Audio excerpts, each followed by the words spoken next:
Sorry, I'm new here. What's going on? They have the Gaia. Yeah, no, I'm the guy who's like, they've got one of those. What kind of organization is this? As though he has no idea what the hell's going on here. Sorry, I was bored yesterday. What's going on? Hey everybody, welcome back to the Stoneface Reactions. I'm Theta, this is Lessons, and we are back with another episode of Mobile Suit Gundam Seed Destiny. We are, I guess since this is episode 39, 21 episodes away from the end. Although, sorry, the fact that is that we both are looking at the zero frame of the episode, which is very interesting. Don't know what to think about that. Got distracted by finally paying attention to the window I have open. Of course, we have a pattern on how we do this, and of course, I think the first thing we do is we start with the board. And starting with the board, of course, the board changelog itself. So first off, I've connected Ray to Atherin with a red line. I connected Durandal to Atherin with a red line. I connected Shin to Lunamaria with a purple line. I connected Ray to Mayrin with a red line. I connected Shin to Mayrin with a red line. I added Kleiber. I connected Kleiber to Durandal with a green line. And I added Erica Simmons. But since Erica Simmons did not interact with anybody in that episode, I did not connect her to anybody. He was the one who was looking through the window when they're going to repair the Archangel, right? Yeah, when they sailed in. She's from season 1. Yeah. Again, she's the one that slaps Kigali. She's the one that she was... I don't remember asking anything about her. I remember pointing stuff out to you. And you were like, uh-huh. Yeah, no. Well, you were always like, oh, she's in the opening where they're doing the negotiations, but then she doesn't appear. And like, wait, well, she was the one that helped. You're talking about a different character. And who is Erica Simmons then? Oh, Erica Simmons is the one from Orb. I just told you she's the one that slaps Kigali. Okay. And what? Anything else? Well, you watched the movies. She was in the movies. She didn't get dropped from the movies. Yeah, but you literally just described where she was in the episode, so you saw her. Yeah. Yeah, but I don't see her importance other than she slaps Kigali. Anything else? She was in charge of the mobile suit development project, which makes all of the Orb mobile suits. I mean, I assume she is. She's never said to be directly connected to starts with an M. I can't remember the factory people or the people that make the mobile suits and essentially the Gundams. No, the company name. More Orgenheim or something like that. I can't remember the name of it. Yeah. But no, she's the one in charge of all that. Like the 3 other recruits from Orb that die at the final battle in season 1, they're associated with her because they're like the test pilots and everything. Again, she's the one that slapped Kigali. It's like, I don't know how you don't remember her from just that alone. I don't. Eileen Canaver is the one that you were talking about, who still hasn't shown up. You put Ledonier Kisaka all the way here at Orb, which kind of makes sense, I suppose. Yeah, considering that he is with Orb. This makes sense. I don't know where you would propose to put him. With the rest of the Archangel crew, I guess. He's an Orb general. How did he manage to pretend to be an alliance? Well, I guess he was Orb, so... I think you're asking notes questions during the board. Do you have anything specific to point out on the board? Not really. Because I can't answer what your question you just threw out there because I have a whole fucking note about it. A paragraph of Erica Simmons, you didn't connect to anybody, though. I don't see any connections here. Yeah, it's funny. It's like I just talked to you about how I didn't connect her to anybody and then explained why. And now here you are pointing out that she's not connected to anybody and asking me why. Because I was looking over to where you have put Ledonier Kisaka, who you call the Egyptian Rambo for some reason. Which, another thing, I've already explained why I do that. Because she was supporting Kigali during the Desert Rebellion, right? Mm-hmm. And he didn't get named for like ever. That doesn't seem like an Egyptian name to me, but that could be wrong. Then again, everybody has weird names. I don't know. I don't know why I'm frustrated. Now, legitimately, I told you we didn't know his name forever. And you're like, doesn't seem like an Egyptian name. We didn't know his name forever. Yes, but why then did you name him the Egyptian Rambo? Because we knew that they were in North Africa North Africa somewhere, and we just randomly guessed maybe they were in Egypt. So it was a dart thrown at the wall. He shows up when the rebellion organization shows up. So we just thought he was part of that group. We didn't know that he was Kigali's bodyguard until later. Now, I have a question. I know you put X's on people that are dead, but should there be a symbol for people that are captured? I've done that on other boards. Because we know, usually, I think in Legend of the Galactic Heroes specifically, I have a red box that I put around people that are captured. But I don't know that it matters. See, it's a problem of mattering per show. Like, there's a thing that I do in a show I'm doing solo called Infinite Rivus, where I'm using the boxes around the characters to indicate what faction they're in. So instead of doing, like, this whole thing where, like, they're in Orb and whatnot, I would just have the general setup, and, like, everyone in Orb would have a blue box around them. And then if people are, like, playing two different factions, it's like a split box. So one half of it would be blue, one half would be red. That's very good for representing that in a show like Infinite Rivus, where it's very much people moving faction to faction all the time, and a setup like this would never work. But in this, I don't think that being captured fucking matters to the board. Because I know that, except for Jibril, all the other members of Logos that we've seen are now prisoners. Again, you're getting into notes. Yeah. I thought that the board would represent that. Sorry, the board would represent that, but you're asking for conversation about it, not, hey, I think this should be changed, or this doesn't represent what's happening in the show. That's the difference between the board section and the notes section. The board should help you to remember what's going on in the show, and if you're looking at the board saying, this doesn't reflect what I think about the show, that's the conversation to change the board. The notes is a conversation to discuss what the fuck is happening in the show. Anyway, that's the board, I guess. You have more notes, so you start. Okay. The idea of labeling Athrun as a spy has so many different angles to it. Since Lunamaria trailed him and took pictures, there is physical evidence that you could connect Athrun to the Archangel after it started interfering with zaft engagements, separate from his past with them, that is. So it isn't unlikely that they could convince people that don't know him personally that he was up to something. As I've said many times before, he did fight against Zaft soldiers at the end of the last war, so there might even be people looking for a reason to go after him that would just accept anything.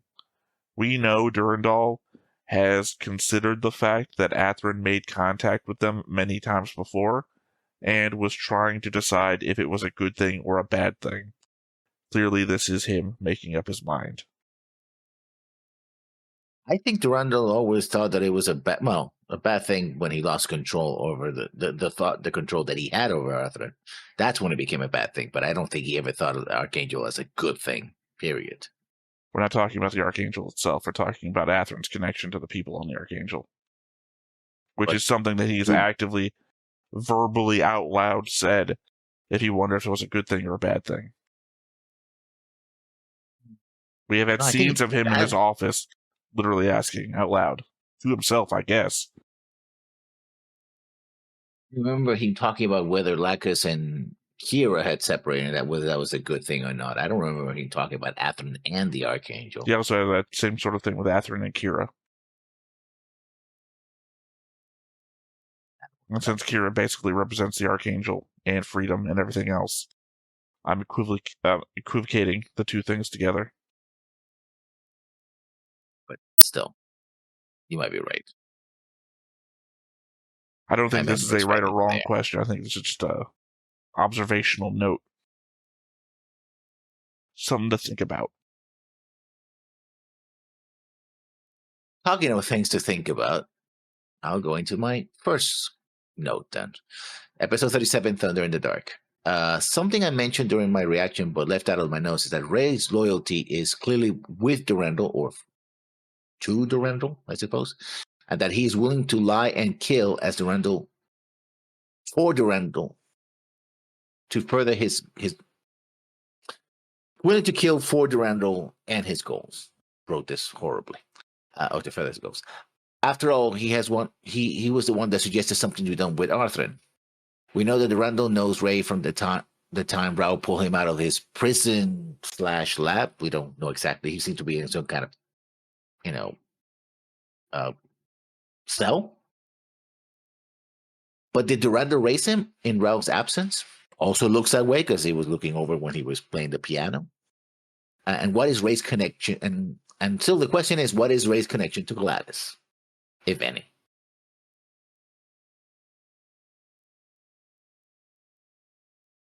My problem here is that I've got a lot of Rey notes, and I don't think I can break any of them down in response to this one.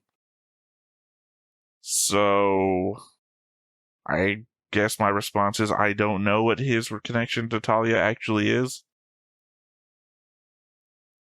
We know that Talia wanted to have a kid, and we never saw her with a kid, nor do we see that other guy show up ever again. So maybe they didn't have a kid, maybe they weren't able to have kids, and then it turns out that, hey, Durandal shows back up, hey, I've got this kid. Maybe we could raise them together? I guess.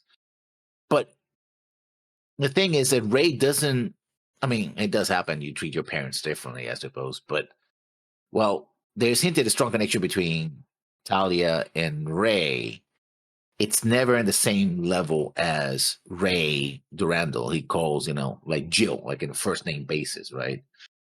And goes and hugs him, say hello and all that. So again, I've got so many notes about Rey that's hard to. I can't directly respond to that because all of my stuff is.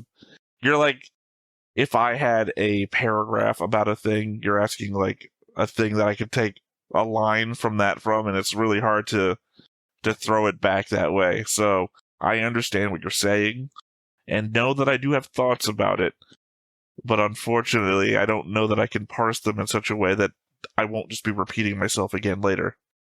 The sub versus dub difference is at play with Rey as well. In the sub, he repeats the lie that Durandal says in the sub that Athrun shot a guard. In the dub, he repeats the same line that Durandal says in the dub, that he overpowered a guard, which isn't a lie. It's a curious line that they are being consistently inconsistent with. I guess they made a decision. Either the dub is not really catching the meaning of what they're saying, but kill versus overpower seems to be a very strong distinction. And also, or the people who were doing the dub say, well, we committed to overpowering. We're not going to change it later. So, well, yeah, I mean, like you said, shooting somebody and overpowering somebody are two just completely different terms. So, my guess is one or the other, or maybe the people who dubbed it was like, we need to make Rey more villainous. Make the lie more potent. No, it's the other way around. The subtitle makes Rey more villainous.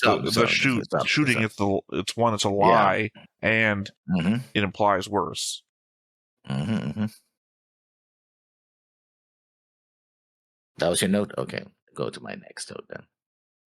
I get that stopping Arthur has priority, but wouldn't it have been smarter to follow him and see who he ends up with?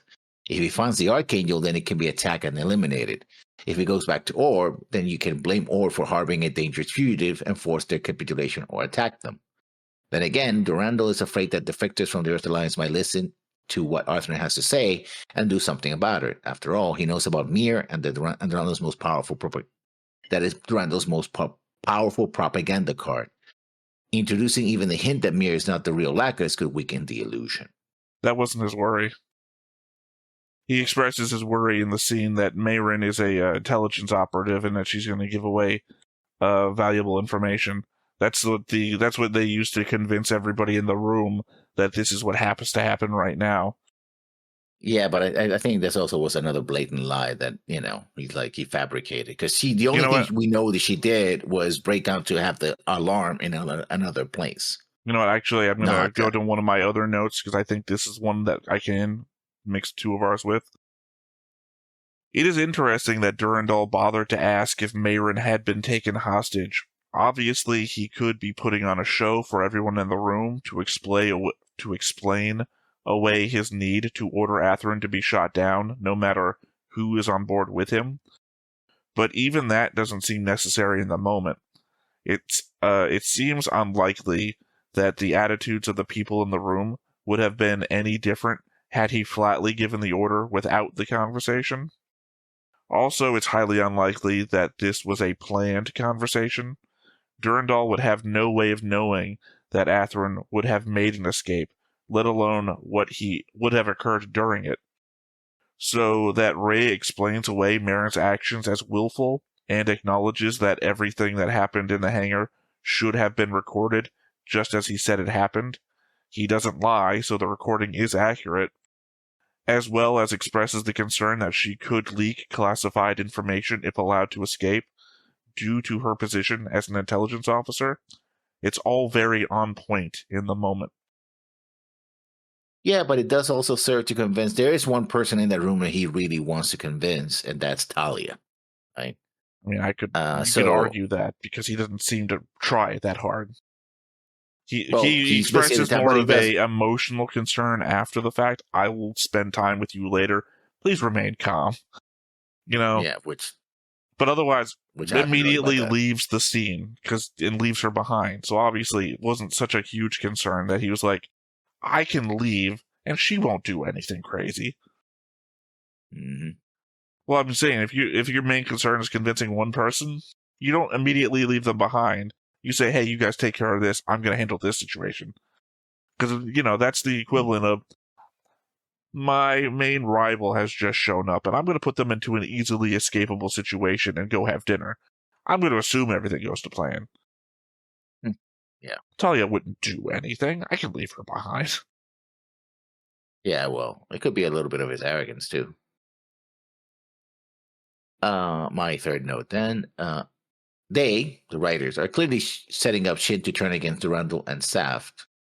I may even be one that fights and kills Rey. Because the whole discussion is like, oh, Rey's the one convincing you, do this, do this, do this. Remember who you are. Remember what happened, And he's clearly conflicted, although later on, he's like, when he's fighting, Logos and Earth Alliance, he has no problem because, pretty clear, straightforward stuff. But at least for him, from his position. But in that battle, right, he's like extremely conflicted, right? And even though his flashbacks are of, basically Arthur punching him and slapping him around, it's like almost, but also there's flashbacks of them having a conversation about power and what to do with it, right? So, yeah. I disagree with your findings. No, I disagree with your conclusion. Not your findings. Your findings is just evidence. I'm going to read another one of my comments. I'm way out of order because I'm just responding to you now with my own comments because I think it applies to what you're saying. I have to think this part of the story is legitimately just that slippery slope I keep talking about. Shin represents my point of view, where I keep talking about how much you could sacrifice to create a utopia for everybody. He's already willing to go to extremes, but is relatively pulled back in moments of peace. Rey is the voice reminding him of what needs to be done in order to see that dream that Shin shares of a peaceful world to be achieved. It's that just one more repeated over and over again until Shin either breaks and becomes an instrument of Durandal's will, or discovers within himself a line that he wouldn't be willing to cross to achieve peace. I think it's an interesting character study that stands opposed to Kira from Season 1, who just kind of found himself immediately. Shin has been sliding down that slope all show now. Closer to the end, he is only gaining momentum. Well, I guess that does not disprove that, because I'm siding on the fact that he's going to have a situation where he goes, I can't do this anymore. And then Rey will go like, well, you have to. And then they'll have to fight. No, that's what I'm saying. I disagree with your conclusion. My conclusion is that he is a 50-50 right now. He obviously, I think, I don't know, it's obvious. I think that the show is posing him to actually become the instrument of Durandal's will. Actually, I disagree with that only because I have another thought later on, which is more conspiracy theory minded. But I think he's being set up to be the counter Kira so that they can then fight at some point. So I don't think he's going to fight Rey. I think he's being set up to fight Kira. And that means that he's going to keep following what Rey does. Again, Rey's just one more thing. So like I said, he's falling down the slope, and you're saying at some point he's going to catch himself and fight against. And I'm saying I think he is just going to go down slope. But I don't know. 50-50. Okay.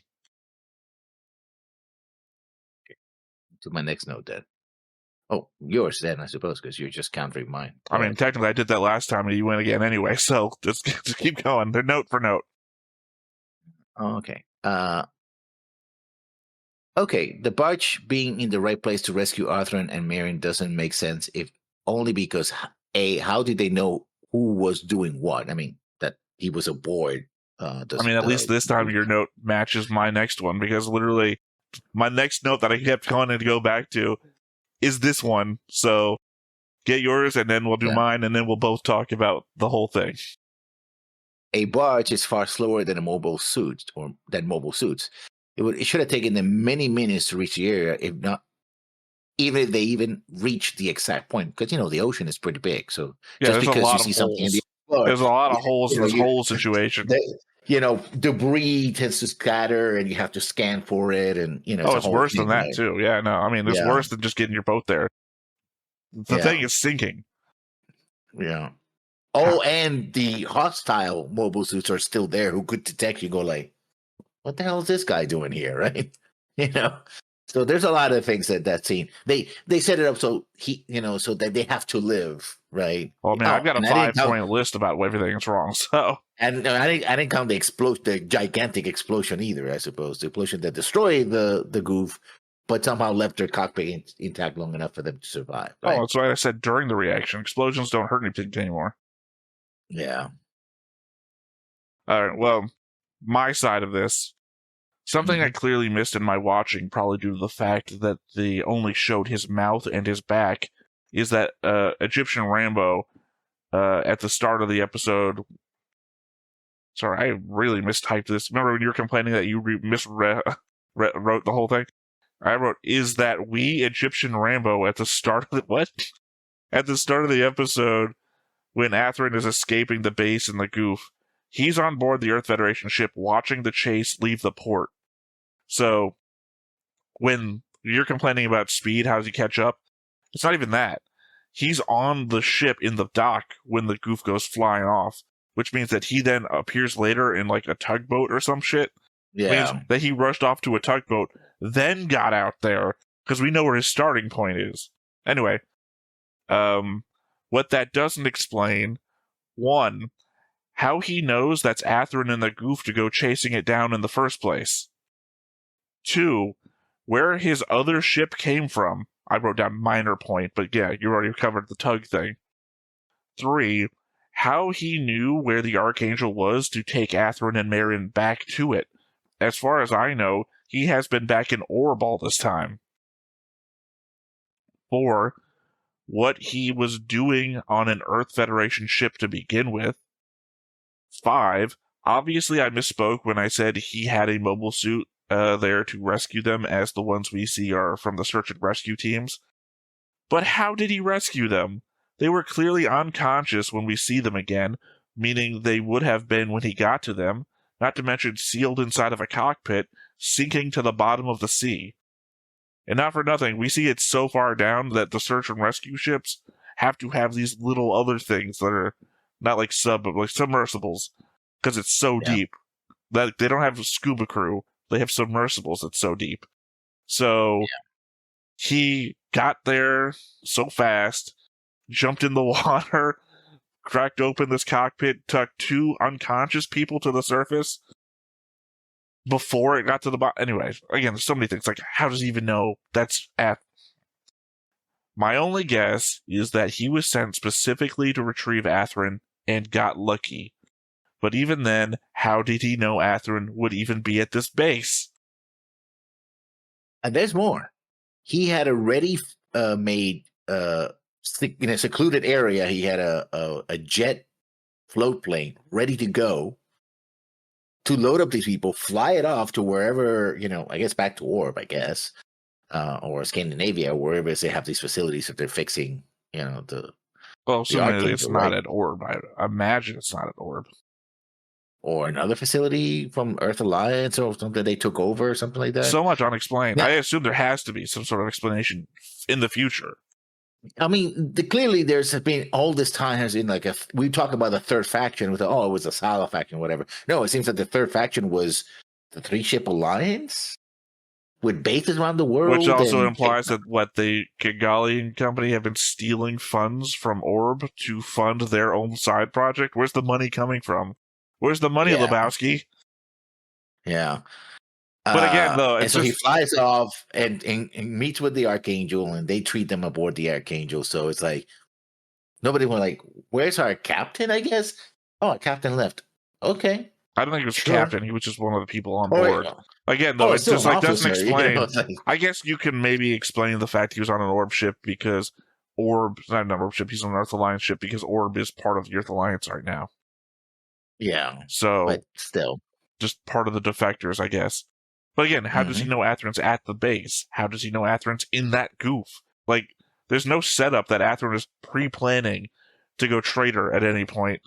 So, was his plan just to hang around and eventually Athrun's going to be part of the group somewhere?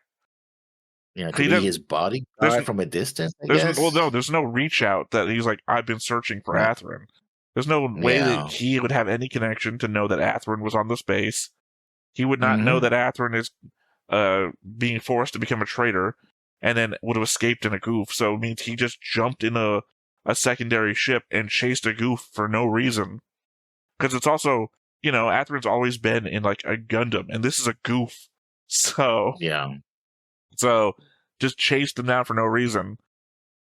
And then saw an explosion and decided to jump into the water and rescue possible survivors? So what would have happened if they died?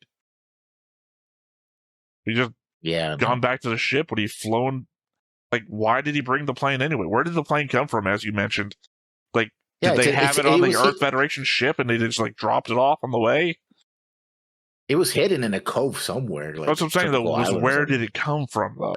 Yeah. Was it always in the coves? It's like, oh, thank God, I found a abandoned plane.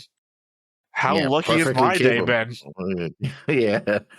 That hasn't been, even if you're navalized, something's still going to suffer from rust and all that stuff. It's me like Curious George, interested in a goof fight. Like, oh, wow, this is Athrun. Kigali's going to be happy today. Hope this isn't his new girlfriend. The only explanation I can give it is pretty extremely thin. No, there's 2 of them, but one is even thinner than the other one. Is that one, Marin, when she was hacking the computer, is like, hey, I need help. Be aware of this, but we don't see that. So it's pretty thin. Or that Mir somehow was like, oh, I want Arthur to be alive. I'm going to send out talk to anybody who can help him. Both of them are extremely thin. That's the only thing I can think. I can already poke the holes in that, is that Durndal's actively trying to keep that information suppressed. I think he would know immediately if somebody put a broadband SOS out there.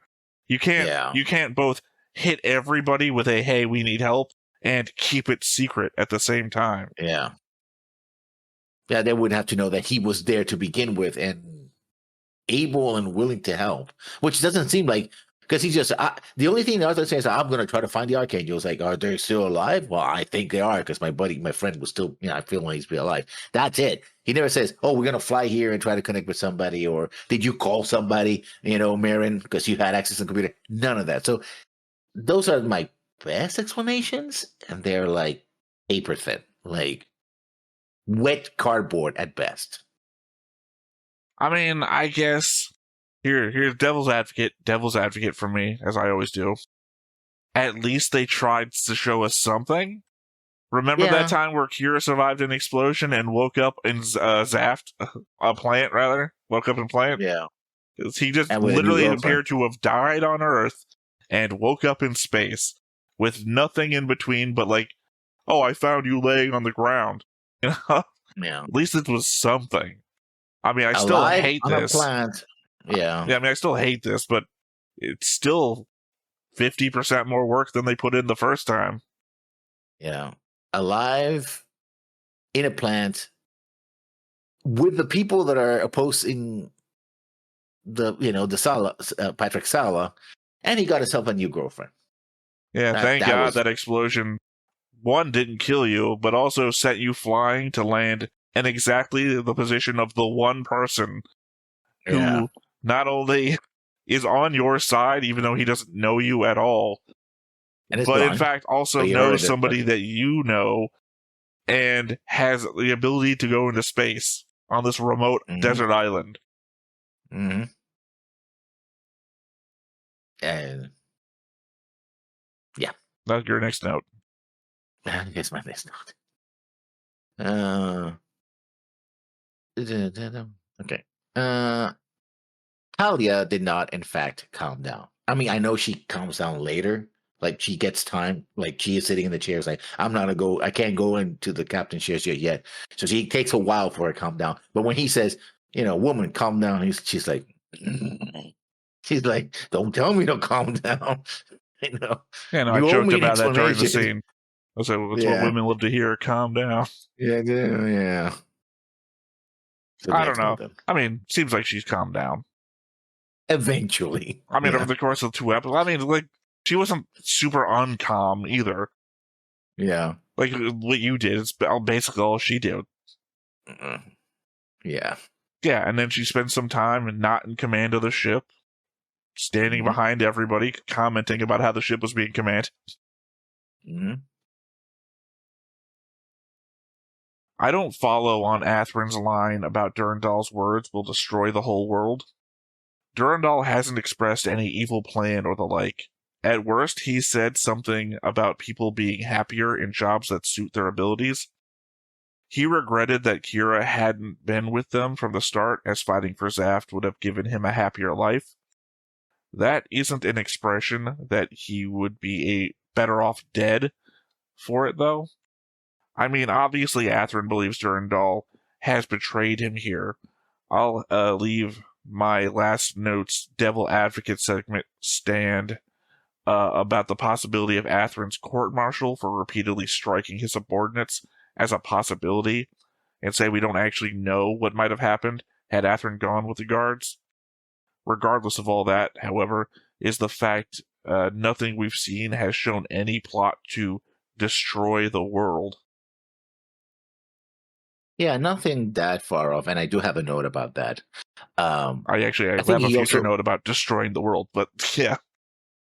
More about, Durandal and proof. And but I mean, this is just the flippancy of Atherin, His words will destroy the world. It's like, no. Ironically, this is the one time we don't flash back to the beach, which would have been poignant because that's when the beach they told, hey, by the way, coordinated special forces came down to kill us, and it's like, yeah, he tried to kill my friend, and now he tried to do it again, right? But even then, that doesn't express what Atherin is saying. He's saying Durandal's words will destroy the world. Expressing that Durandal may have tried to get one person assassinated is not his words destroying the world, unless you're being very, very. I guess that's the word I was thinking of, but I was trying to think more like poetic about it. Like, if your world is your girlfriend and he's trying to kill your girlfriend, then his words of ordering the assassination will destroy. Well, even then, it's just your world. I don't know. But there's no like, Athrun knows Durandal's plan is X, and his words will destroy the world. Ironically, I think if they were going to do flashbacks, they've got a flashback back to either he was talking to, shouting to the guy who was doing the whole operation, the world break incident, right? He's like, oh, we got to keep fighting, blah, blah, they're going to kill us all, right? In our families, whatever. Or flashback to his father, when his father basically told him to stand down and do what he's, but again, those will be representational of other things. There is no flashback that represents Durandal's words will destroy the world. But it would reflect Arthur's thinking, that he's found himself in a similar situation. I don't think you could tie the pieces together well enough in a flashback for us to understand that this is not exactly true, but is to Athrun's thought process. I think Athrun would just have to fucking say it. Because there's no, Durandal's words will destroy the world. I've seen it before. My dad was that way. Something like that. He would just have to say something. Because there's no way I can see a flashback of Patrick Zala and think, what the fuck is going on? Why are we looking at Patrick Zala? Mm-hmm. Next note, then. I think that was my note. Oh. Yeah, I'm pretty sure I just read my own notes. Yeah. My note, next note. I can now see the Ray was manipulating Shin from the very beginning, getting close to him and backing him up when he defected in order to get into his good graces. Shin now feels isolated with the only person he can trust being Ray. I wonder if Hein was supposed to aid Ray in this, or would have shaken things up enough to disrupt this. Because he also was a faith member, right? And I just call the whole thing like, why having so many faith members in the same command, right? There doesn't make any sense, right? But Hein died, so we'll never know. I just thought about Hein and how he could have been a factor here. Yeah. I know I have a note about the fact that Hein shows up in the opening again, which is weird. I don't know. Again, there's elements of I can't break out my future thoughts about Rey. Not my future thoughts about Rey, my future notes about Rey, because you're hitting on things that I have. I don't know if they're conspiracy theories about, or possible just maybe I'm right about where the way the show is going, but they're buried in other comments, so like Durandal and stuff. So I'm on the same track as you. I guess I can only be able to say it in a breakdown of other stuff, though. Okay. Go ahead. Well, literally my shortest note here. Cockpits are just indestructible now. Kira and Athrun, not that many episodes apart. The cockpit is the only thing surviving these massive explosions. Yeah. Actually, it's more weird because we see twice Kira stab Mobile Suit near enough the cockpit that it makes you believe that he might have killed them. Well, but we just literally this last episode, Sting died for realsies this time. Stabbed in the cockpit. And then later on when he's fighting, I don't know who the extended was, he does stab him in the cockpit and kills him outright. We see blood Sting and everything. Isn't extended. Huh? Sting isn't extended. No, I'm talking about... Yeah, but Sting was already dead. No, he shows up last episode. That was Sting? That was Sting. It's very confusing. But didn't he... No, I don't think he was Sting, because I think it was somebody else, because remember, he falls and he was already bleeding and everything else when he fell to his death. Oh, Here, I have a note. Not much of a note here. When the first Destroy launches, they mention the biological CPU and we see Sting again. So guess he didn't die. Except that he dies here. So no change on the board on his part. I guess it does show that I was right and he could pilot the Destroy, the same as Stella, though. That was Sting. I thought it was somebody else. Nope. We were just wrong about him dying before, I guess. But that was the whole point of that note, though, is that I marked him dead. He apparently came back to life and then died again. Yeah. So I don't have to do any work. Yeah. Yeah, unless your cockpit is shown being cut in half from the inside and blood coming out. Even then, I guess you can come back again. Cockpits are blast proof, not penetration Sword. or slicing. Slice through, yeah. Anywho, I guess my next note then. This was the last one for episode 37 or phase 37. I feel like the Archangel crew is jumping to conclusions when we haven't seen any evidence of Durandal's actions beyond defeating Logos. Sure, I don't trust the guy. And I always had my suspicions. I never have. But you got to give me something to work with. I don't know to which element you're talking about when they're jumping to conclusions. I know that they say a thing in one episode and they react a certain way in a different episode. So yeah, the idea is like, oh, he's going after Logos, and it's like, oh, if he defeats Logos, then there'll be nobody to stop him. I'm like, stop doing what? I mean, I don't trust Randall as far as I can throw him, but that's just an inkling I have as somebody who's watching the show, right? But I have to admit that aside from my personal feelings, the show hasn't given me any hard data about something bigger, either something he's done in the past or something he's going to do in the future. It's like, that goes to his words will destroy the world thing. It's like there's nothing. Yeah. There's nothing there though. Yeah, so I mean, I'm willing to believe that he's a bad guy. He's done a couple of things that I don't agree with, but you gotta give me a little bit more than that, Actually, otherwise, I'm starting to think he's not the bad guy. I don't think he's the bad guy anymore. Still, yeah, I think he is. I don't think he is. Well, here's my next note. I have the sense that it's possible that Durandal is being played. I don't feel like he's lying when he says the Ragnarok files were accessed, nor do I feel like he's just making a cover for the actions that occurred. We've seen Rey repeatedly accessing the computer in the past without any notes. I feel like this is a callback to when Rao was dealing with information disks in the first season and not really focusing on it until it turned out to be vitally important nuclear information that was then passed on to Blue Cosmos in order to create a world-ending battle. Because I think I told you before when we were watching the movies that Rao would just have a 5-10 second scene where he's dealing with people and he's like, oh, information disk. Information's being passed around, but we just don't reference it. I think Rey is doing the same thing. If Rey really is a Rao clone, then it's possible that he's following in the original's footsteps, and he's the one that's accessed the files and is planning to use them, or has used them, to lead us to the final battle somewhere down the line. The only evidence I have for it at the moment is the fact that Jibril seemed prepared for the orbital drop ahead of time. I mean, they already had a weapon, and the orbital drop is that's zaft tactics 101, right? You have control of the space, so you're going to drop from below above. That makes perfect sense. So they were prepared. It's easy to explain, but I'm looking for pieces of evidence.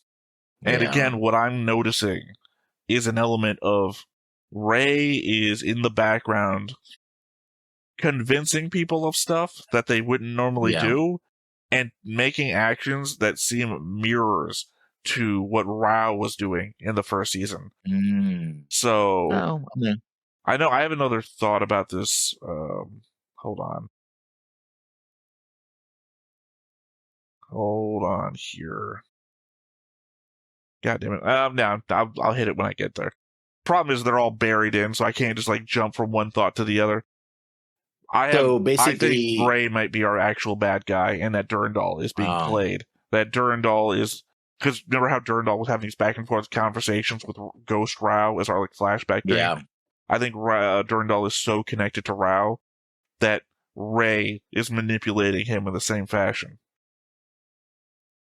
I think I said something about in the last. Yeah, I have a note about that because I don't want to erase my notes. Yeah, I don't. I mean, I do. I erased all of my notes. About Rey. I mean, I've always brought up what Rey's been doing, and I thought that you thought he was communicating with a third party, and I thought maybe he was reprogramming the ship or something. Or there's been a lot. I had a lot of theories about Rey.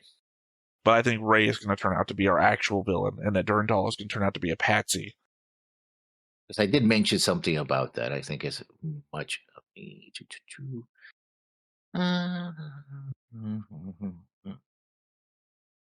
Well, basically, what I said was the question was Ray essentially a mini Durandal, right? Someone who's just an acolyte of Durandal, just follows him whatever Durandal says goes, or is he in fact a mini Rao and sort of taking on Rao's ideology on his own, and Durandal is just a convenient way of doing that, right? I support Durandal what he does because which would color you're betraying Jill. In fact, it's more like you're betraying me. You're getting between me and what I need to do, right? Right. Your idea that he is a mini Durandal is in fact the opposite of what I'm thinking. That Durandal but I said that is... it could be one of the two things. I don't remember you bringing up the other half. I only remember you bringing up the mini Durandal thing because I think you've brought it up a number of times. Yeah, it was my 6th note on episode 36. We know that Ray is Durandal's inside man aboard the Minerva, which shows how little trust Durandal has on his own people. Well, that's what I think anyway. But I wonder if Ray is a mini Durandal or a mini Rao, ideologically speaking.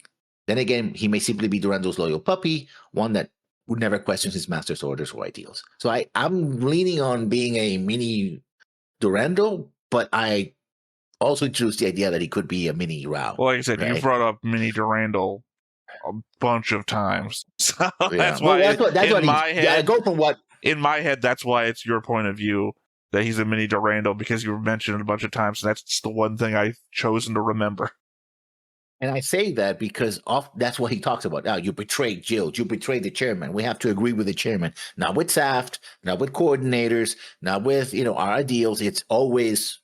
Right. But I'm considering Ray to be master puppeteer is what I'm going with.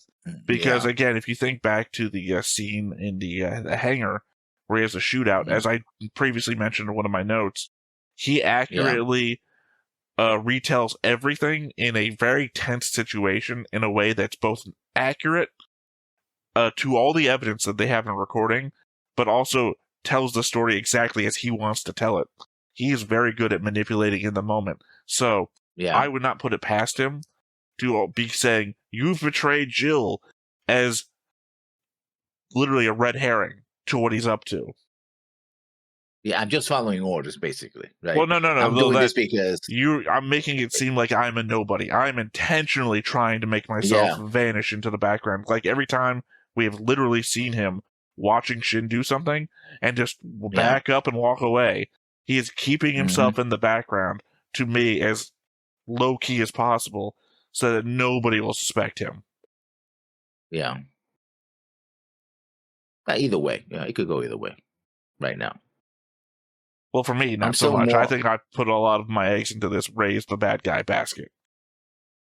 I accept both, but I'm leaning right now on the Durandal basket. But yeah, I wouldn't be surprised it would be the Rao Ray basket. Oh, I'm in. I'm hedging my bets. Yeah, I was about to say something I think I have a whole note for, so I'm not going to say it. I think it's your next note is, right? I don't remember, but I will go anyway. Watching Luna Maria break down over her sister's death is rough. I suppose it would have been rougher had we not been guessing the entire time that one of them was going to die and just waiting to see which one it would be. But also the fact that somehow killing her sister has set Luna Maria up into a relationship with Shin is now so strange that it kind of immediately dampens the emotional sadness with confusion. Go figure that, I have a note about that, but go figure that killing your girlfriend was the best way to date you. Killing your girlfriend, killing your sister. You know what I meant. The sister of you now girlfriend? Well, no, you had to kill their sister first. And that's what got the first kiss to happen. Yeah. Okay, my first note of 5 out of episode 38 or phase 38 in New Flag. Well, Luna Maria has swallowed the Durandal line hook, line, and sinker. But did she ever wonder when did Logos have an opportunity to turn two coordinators, the very people they hate the most and want annihilated, to their cause? Then again, I think she's feeling betrayed because Adrian didn't return her feelings and maybe chose his sister instead of her. And also she knows, or at least should suspect, that Mir is not the real Lacus, since she saw the real Lacus on the beach. Nah, she forgot that. Another Lacus. Yeah. She forgot. Remember, she was ordered to forget, so she forgot.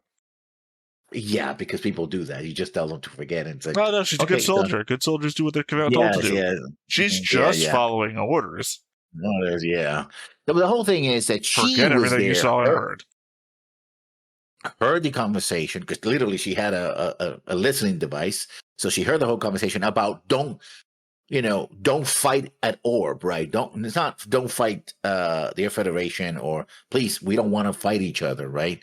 And by the way, what happened to Lacus? They try to kill her, right? It's like, there's another, what do we put? Lacus is here, right? There's not even a hint of doubt, right? And she knows Cagalli is also aboard the Archangel, because, they met on the beach. So it's like, at no point does she question it. She's like, oh, I'm going to now date the guy who killed my sister because my sister turned traitor. I know this other guy who I had the hot for, but I guess we didn't bone, so fuck him now, right? Yeah. I have more about that, but yeah. Like I said, it's already very confusing. It doesn't make any sense. It makes a little bit of sense, but not too much. No, it doesn't make any sense at all. I don't know where you're finding any sense in it. We'll talk about it in a moment. Like, even in the craziest dime store love novels, is it, I killed your sister and you fell in love with me? It's not happening. Well, maybe, actually. Sorry, I just think now to all, like, Wild West stories where, like, the Indians kill your family and then you fall in love with the one who, like, kicks you back. So, maybe the worst dime store novel. Alright, well, my next one then. Durandal starts off Ragnarok by sending a communication clearly laying out the demands of the United Nations. I'm calling the United Nations the group of all the Alliance people. Yeah. And Zaft. In the hopes of trying to avoid combat. Something we've repeatedly derided the show for never doing before we start fighting. So, gotta give him that much at least. He's trying. Though at the same time, the camera goes to Lacus as though a visual metaphor towards the person Durandal didn't try and talk to before doing things and leading directly to combat. I agree. But also I think Durandal's a good politician. So he actually could mean it. After all, why fight and sacrifice if people can surrender? It just makes sense. Two, he could genuinely be like, I don't want to kill people I don't have to kill. And third is like, I know these assholes are not going to surrender, but if I just attack them, I miss my opportunity to be, again, the good guy, right? All those things could be true. Or some of those things could be true. Or none of those things could be true. You know what, actually, I'm going to, sorry, I'm choking up a little here. I'm going to combine that thought with this thought here I also have, because they kind of run together, especially because of what you're saying. The only reason I can think Kira and Lacus would get angry at Durandal's ultimatum would be that it would instigate the fight rather than prevent it. That the demands would be in no way acceptable to the degree that anyone reading it would know that a fight would be at hand. That sort of view could lead them to being angered if it was unreasonable. But they don't give out any more information about it to make us, the viewer, certain that it is unreasonable. On top of that, Lacus thought that if the United Nations are successful, they might go to Orb next. Well, not for nothing, but if Orb is harboring international criminals and the entire planet has gathered together to make them answer for their crimes, then maybe Orb should capture them and offer them up themselves. It doesn't feel like there is any leeway in this.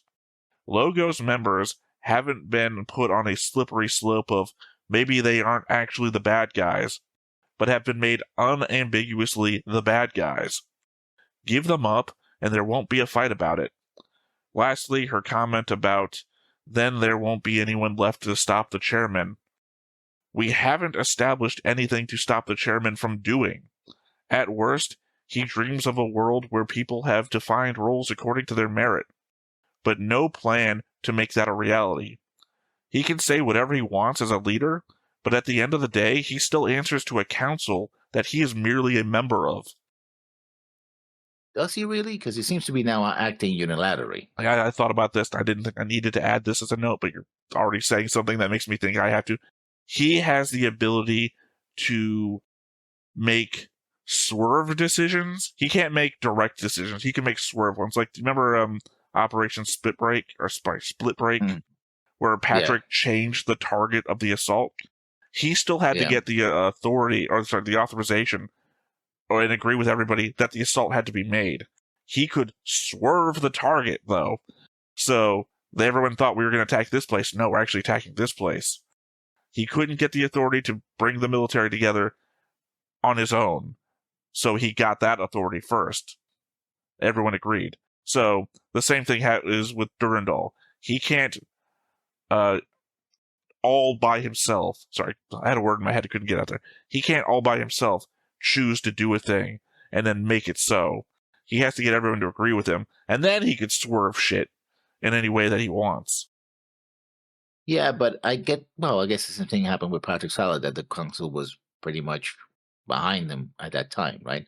After he eliminated the Klein faction. Right, and we know that the people in this council aren't exactly 100% behind Durandal, because we had a whole episode with them asking each other what the hell is going on, and then having to have him talk to them as a group to get them through this. So, but after that, then everybody after that was like, "Yeah, we're going to go with what you're saying." Well, like, we don't actually see the results of the votes or anything, so we don't actually know. We just know that they don't automatically. They're not like. Sorry, I'm trying to avoid real world politics. They're not like buying his shit up. Like, when it came to Patrick, people were just fucking standing behind him during like speeches and whatnot. We knew everybody that was left on the council was 100% with Patrick.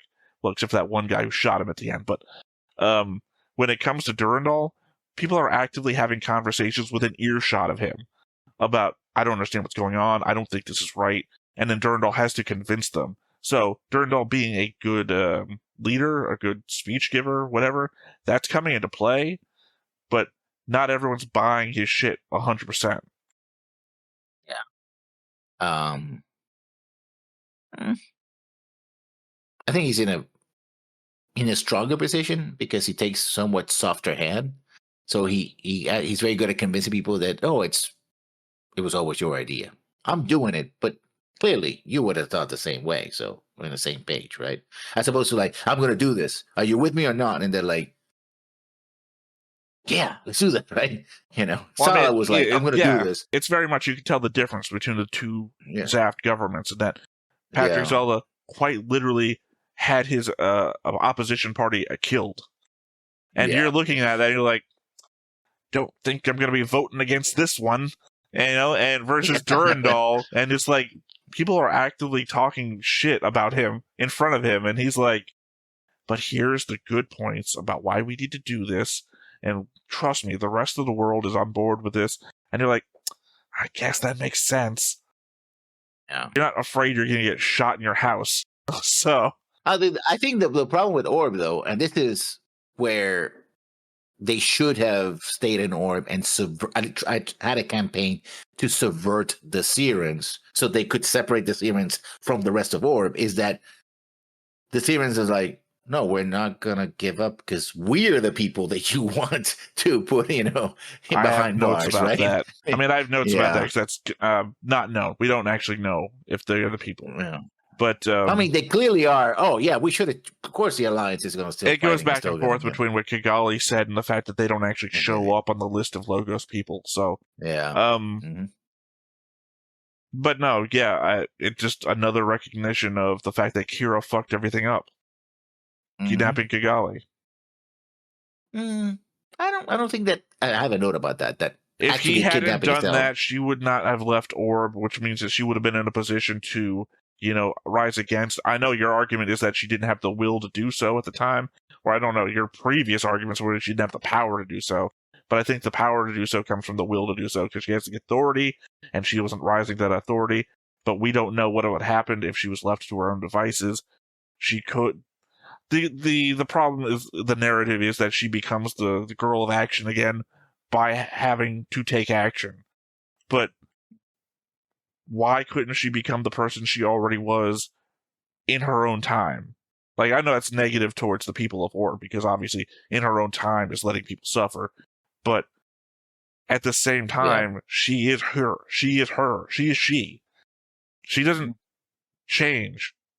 The change is actually from the start of the season forwards, because she's not the person she was before.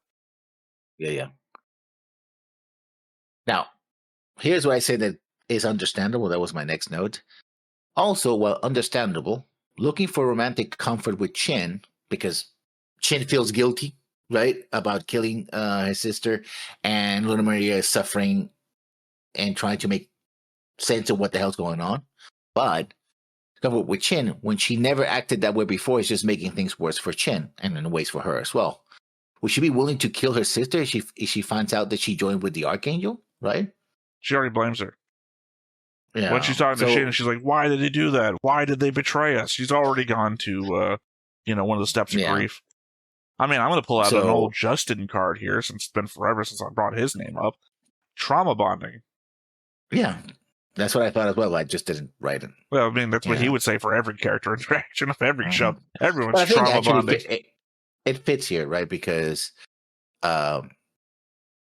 she's already shifted the blame to Atherin and, unless I said Mirren, and to Logos. Like, Logos got to them, right? Somehow, which I already say in my note doesn't make a lot of sense. But, I guess you didn't know your sister that well, But, and she's supposed to be the older sister, right? Or they're about the same, or they're twins. I don't think they're twins. I think they are. She's the older sister by a year or so. Anyway. Honestly, I don't remember, but by appearance's sake, I would say that Luna Maria was the older sister. Mm-hmm. Either way, right? It's like, oh, and then this guy you're waiting. Yeah, I think it's more of she is, Arthur did this. He rejected me first on the beach, and now going out with my sister, right? And it's like, except that Luna Maria is. Never mind, I take that back before I even say it. So I was going to say she was the more mature one, but then I'm thinking back that maybe she's not. No. I mean, both of them seem to be competing for Atherin's attention, right? More mature one between her and Atherin, not her and Mirren. Yeah. Because Atherin doesn't understand why she's getting angry. But she does get, petulant a lot, so I don't know. It's hard to say which one is the more emotionally stable. I think Atherin handled it well. It's like, listen, I don't have time to explain this to you. This was a mistake. We have to work together. Just get it over with, right? Which, on a technical level and he being her superior makes sense. But at an emotional level of a 17-year-old girl, is like, oh, my feelings don't count. Thanks, right? That's, constant rejection, right? And he been with Cagali, and then just maybe with Mir / Lacus, right? Because he saw the whole scene where practically wearing nothing. Something, and on and on, right? It's, and also did she hear that he tried to, Durandal actually did lie saying that he tried to get Lacus to go with her. The way he said it kind of sounded like a lie. I don't have enough reference points on what you just said to understand what you're trying to tell me. Okay, because there's a point with Durandal saying, oh, by the way, I don't know if it's with Durandal or Ray that says to Luna Maria, oh, by the way, he tried to get Lacus to go with him, but to kidnap her. And she, no, he doesn't say kidnap. I know what you're talking about now. I couldn't figure out when you were talking about, because I'm thinking back to when they were at the hotel way back when Durandal first brings up Logos to begin with. You're talking about when Atherin's making the escape after he's been labeled a traitor. No, he's only talking about the fact that Mir, I'm going to say Lacus, Mir told them what was going on. No, but he doesn't. He says that Atherin wanted Mir to go with them, but doesn't mention that she didn't say anything about kidnapping, though. Yeah, but kidnapping is what he says. Kidnapping, I brought this up in an earlier note already. Kidnapping is what Durandal implies Atherin may have done to Mayren, and that Rey Man. says no, she went with him willingly. That's what that was my whole point behind the sentiment that Rey is articulating everything perfectly to what the cameras saw to create a story that fits perfectly in a moment that he had not pre-planned for. Yeah. Anyway, to your next point then. My only real notes about the new opening is the Mu and Ramius, that Mu and Ramius are together in it, so I guess that's going to get resolved. And now Lacus is added to the oddly sexualized character scenes. I know we've had the random naked woman silhouette in the background, but when we had Kigali in her underwear, with Athrun walking away like some sort of one-night stand, that was completely different. Well, now we have Lacus barely covered in ribbon as Kira holds her, really aiming for one specific audience, I guess. I suppose of note is the fact that Kira is still listed under the Strike Freedom, even though we saw it destroyed down to the cockpit. Athrun is listed with the Infinite Justice Gundam. The infinity symbol. Justice. Kigali is listed with the Uwashi Akatsuki Gundam, the gold one in the opening. Lacus is shown with a Meteor, which is the Gundam upgrade thing that they had at the end of the first season. I guess the implication is just that they've gotten more of them for the others. We've also got the orange-haired woman with the eye patch next to the two other guys standing in front of Dom's, like Seed's version of the Black Tri-Stars. And Hein is in the opening. No clue why. He got bisected. But, unless he didn't really die, like Sting didn't.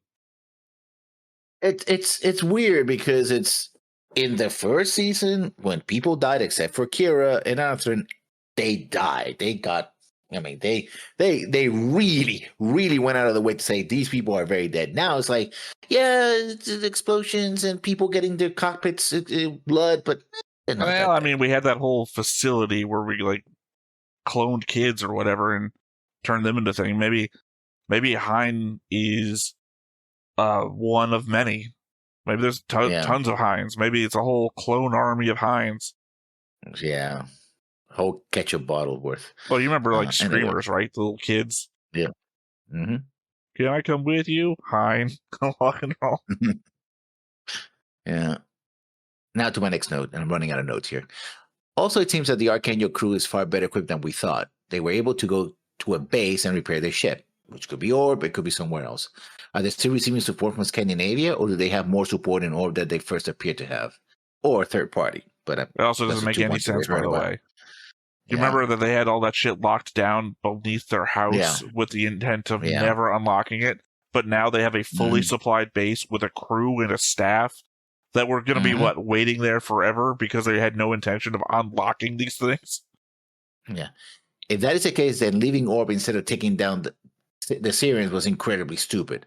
I still think that rescuing Kigali from Yuna's clutches was a good thing, but question everything after that. And I know you disagree with that. Well, I mean, I would have preferred some sort of sequence of events that prevents the wedding from happening. But then again, there's also that variance in the sub versus dub, which indicates at what point the wedding was interrupted. Because Yuna could still be married to Kigali. If he interrupted it at the end of the wedding, then technically the ceremony happened. And then all that's left after that is legal officiation, in which Yuna would fucking do on his own. He's also claimed that she's his wife in a future battle scene, so technically it may have actually happened that way. That, technically I think I kissed her. Anyone see me not kiss her? Well, okay, I'm going to fill out that paperwork. I mean, you don't have to kiss the bride in order to be married. Look, I'm talking about whatever is needed for the public, right? And the fact that they got interrupted halfway through a ceremony, when all that really matters is what you put into the, the judicial side of things. Yeah. Well, I call this that'd be so delicious. She turns around. Well, pulls out a gun and him goes, well, I call this a divorce. Bam. I know. You're probably thinking that. I don't think that's going to happen. I think what's really going to happen is the fact that literally last episode, I think she's wiping the hair out of Athrun's eyes and clearly we see the ring on the finger. what's going to happen is that they're going to go back to Orb, they're going to confront Yuna, and then Yuna in front of Athrun is going to effectively cuck him by like, she's my wife. We got married. Well, that's what I say. Like, he says that, like, well, consider this my divorce, and bam. Yeah, I don't think the people that are super upset about the concept of Durandal bringing Logos to justice are just going to openly assassinate people. Yeah. Especially literally for emotional manipulation all alone. Kigali of the first season, I think she would have done that, or close to it. No. At least kick his Even that Kigali wouldn't. That Kigali was cartoon badass. She would have, like, kicked him in the nuts and then walked over his, like, hunched over body. Yeah. She wouldn't have shot him in the face. Yeah, well, at least kick him in the nuts. That would have to, like, you would have to do, like, a Mylene thing to Kigali for her to shoot him in the face. That Kigali, I could imagine shooting him in the face. You know? But then again, that Kigali is also the Kigali I'd imagine having an Athrun walk away from him where she's, like, in her underwear. Like, this is like, what the fuck is happening in that goddamn scene? Yeah. I don't know. To your next note, I suppose. 2 things. All the listed members of Logos that are still alive that we've kept track of are at that bunker. Heavens, whatever it's called. Heavens something. Heaven's Base. So my problem is I have Heaven's Gate on my mind, so... Yeah, well, they all committed suicide, you know? Yeah. Got their Nikes, and they were all ready to go to the moon. Well, one of them was ready to go to the moon. Anyway. Including the ones we had previously tied to the Sirens.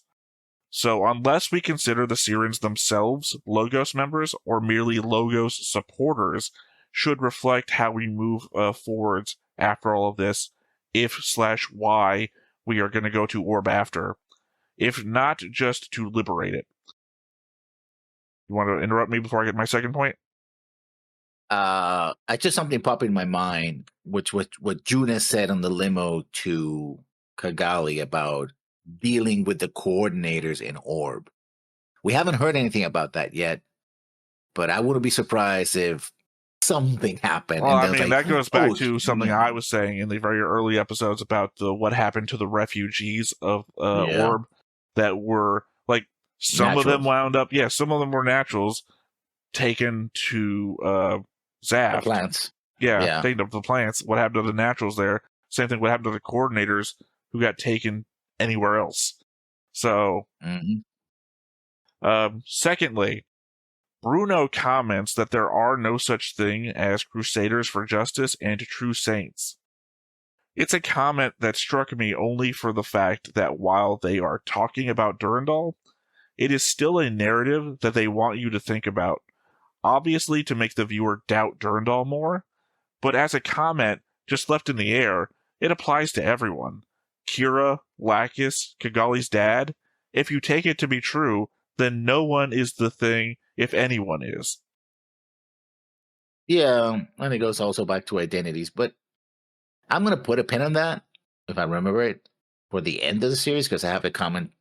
I have comments generally on this and stuff that also happens all the way back on UC 79, which, you know, it's a big comment. So I want to put a pin on that one.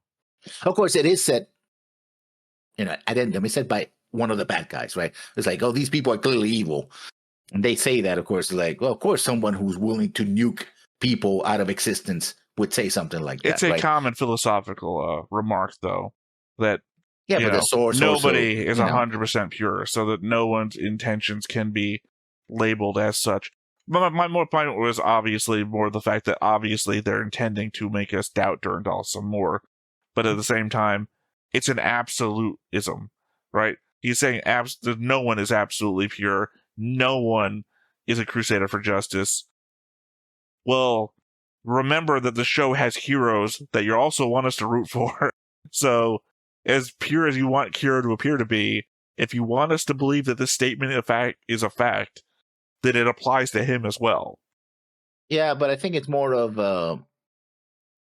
kind of self-justification. It's like, of course we do what we want because people in power always do this. This guy it's false, what he was saying, but it comes from the bad guys who are willing to do whatever it takes. Well, so I mean, you're what you were saying before is that's the lead up, is that they said, oh, he's just going to come in here and replace us. Mm-hmm. Yeah. So that's what they're afraid of. So I guess my second to last note. You know, it would have been better if it was Kigali talking with Othran in the Archangel's infirmary, and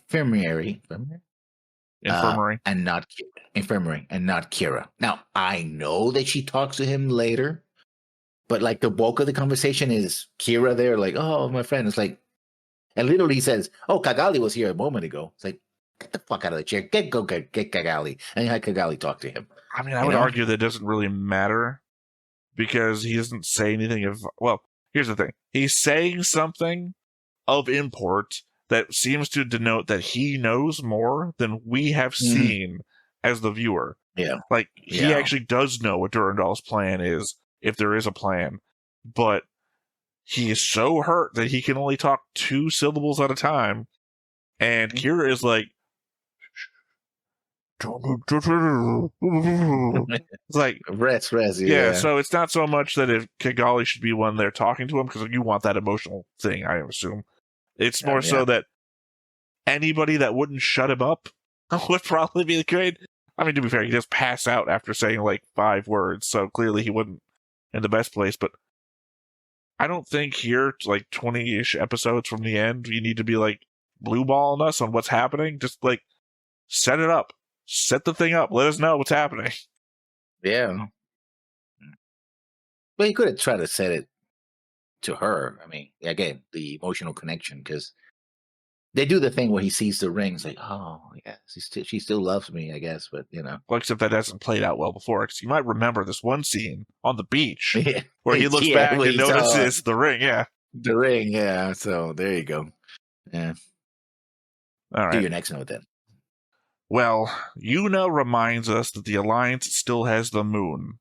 We still haven't seen the moon-related thing Jibril and Durandal both had on their screens. Shot in the dark, final move might be crashing the moon into the Earth to destroy everything in a start-over-again insanity play. The things we saw in the schematic maybe weren't weapons, but engines. Given the speeches both leaders have given and what we suspect they might be capable of, wouldn't surprise me. If I'm right about the Ray manipulation thing, though, wouldn't be surprised if Durandal actually dies before all of this takes place, and it's just Ray that's maneuvering all the pieces in place to make it happen, fulfilling Rao's desire to end it all. Yeah, I suppose so. But I don't think it's I still think no. Again, it falls into my Durandal as Patsy, and that Ray is manipulating everything to kill everyone. Yeah. It's a possibility. And now to my last note. Yes, Jibril escaped, but the question is, the show wants the audience to see Durandal as the equal in awfulness. So what exactly are they going to show us to make Kira and the gang feel like their actions are justified? Because again, I go back to that point where they talk like a big talk, like, oh, we can't let him. He's going to be the only one standing and rule everything. Like, okay. I distrust Durandal. I think he's a sneaky bastard, but you got to give me something. Otherwise, I'm just speculation. I'm still back into Smirk. Well, and the fact that he, the whole. That's Kira. I'm not Kira, that's Athrin. Yeah. The whole idea that if Athrin knows more than we know, even though we spend all of our time with him, that he's going to tell them something that's going to make them justified. Unfortunately, it's going to make them justified after the fact, because they're saying all these things now, and he's going to come up with, and they'll be like, I knew it. Yeah. The asshole-ish way to do it. And I have to say this in order to be consistent, because that's kind of one of the criticisms I had of Macross 7, right? That the narrative is set up in a way that, Basara should have failed, but then all of a sudden it's like, no. It turns out that he was right all along, and that guy has a thing that makes Basara do the thing, and this other person, and you're like, what? Like, instead of challenging Basara in his take, like, hey, listen, maybe you have some character growth? Maybe you actually talk to people? I don't know. They didn't do that. They made the entire plot fade around his worldview. And I'm feeling that's the same thing they're doing here.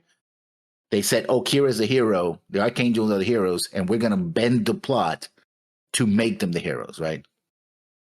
Well, I feel And like they backfill it thought. after that. I feel like they thought the Yeah. only thing that they had to do was try to assassinate Lacus, and that Kira was then justified for everything forever. But then again, even they did put a question on it, so Athena was like, "Okay, that's a possibility." You know what would have been but great?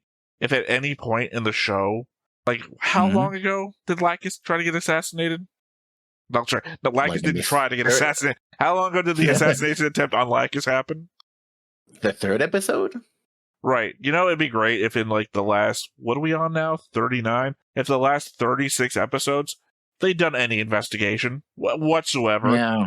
You know, we're on, Mhm. like, episode 36, and like, Kira was like, I really suspect that Durandal has something to do with this.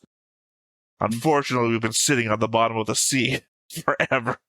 You know, Or in an asteroid somewhere. remember when we waiting sent for- Lacus to space, and she was like, I'm going to go to the plants, and I'm going to figure out what's happened. And then she just didn't. She just didn't Yeah. do that thing that she said she was going to do. Mhm. You know, it'd be great if anybody had done any investigation. Yeah. Oh well. Would have had some payoff, Those I are- feel like. Yeah. It's a lot of. It feels like an amateur writer who knows where he wants to go and writes accordingly, but never does the setup. Like, I know this guy's a bad guy. Okay, no, he's gonna be the bad guy.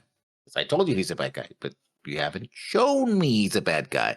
Or this is gonna happen. There's gonna be a big explosion, a big battle, whatever. It's like, but why are we gonna have a big battle? Well, because reasons. Or these two people are gonna get together. Why? Because I'm following porno rules. Two people get into a room and they have to fuck. I guess that's just the way it is, right? You know, this is what it is. This is porno rules. You put two people in a room and something has to happen. That's it. That's what this is happening, right? I queued up the artists that draw these characters specifically, so they have to be in the scenes. What can we do with these characters? Yeah. Well, one of them doesn't have enough money to pay for the pizza. No, we're not doing that anymore. We got out of that industry. Yeah. I don't know. Again, I guess the whole Kisaka thing just really exemplifies the whole problem. Like, what was he doing there? How did he know to be there? Where did all his resources come from? We didn't set any of this up. He just shows up. And the only reason we even had to suspect that he would show up is that he was suddenly in the opening. Mm-hmm. Now, my last note here. I like that in the ending credits, you have Lacus in front and a smaller mirror just behind her, and they are making the same posture of reaching out, with the only real difference being that Lacus reaches out with palm up and Mirror is palm down. Lacus is doing a, and Mirror is doing a. Yeah. Reaching out, yeah. We'll see how that goes.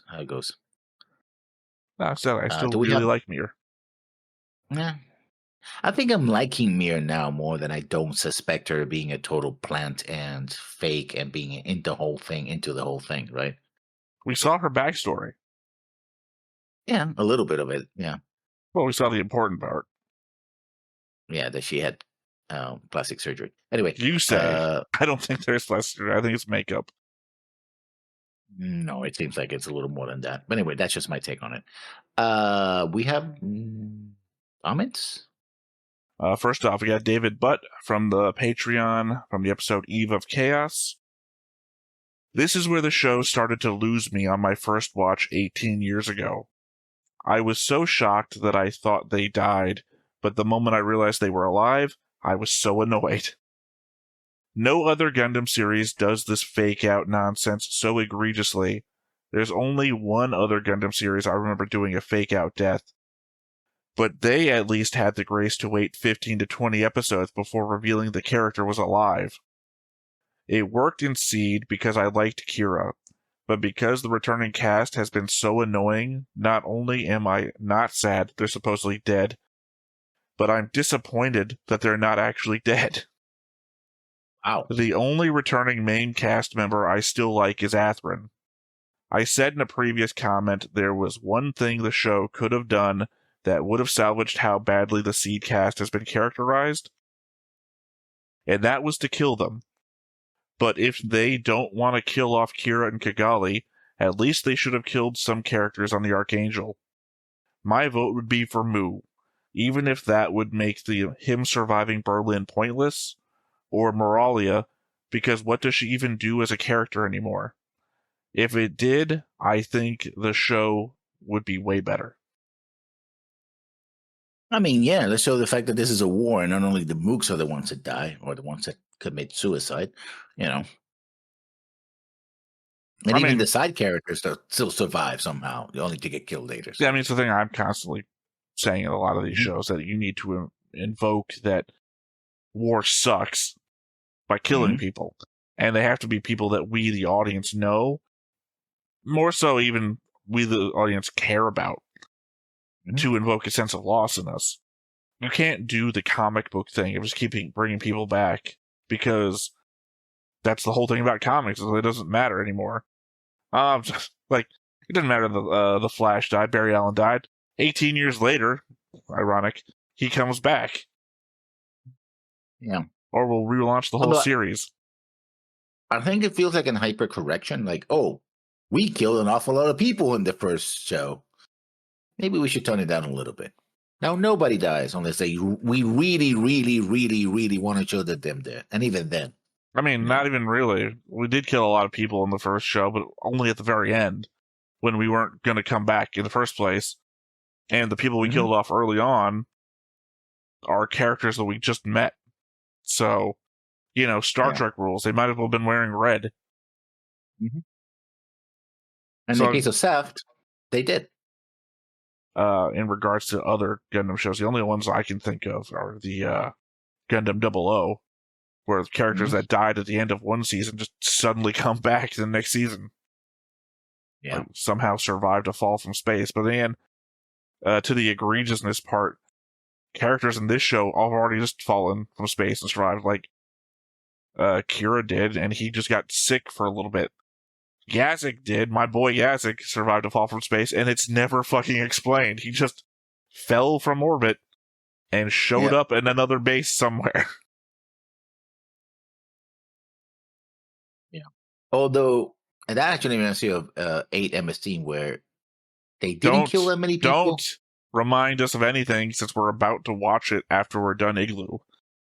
Never mind. Yeah. Yeah. Oh, they do kill a lot of people. Even though I have seen 8th MS Team before, it's a weird non-spoiler thing going on here. What I count on most is forgetting anything. Oh, yeah. Yeah, my own shit memory is going to be the source of my entertainment here.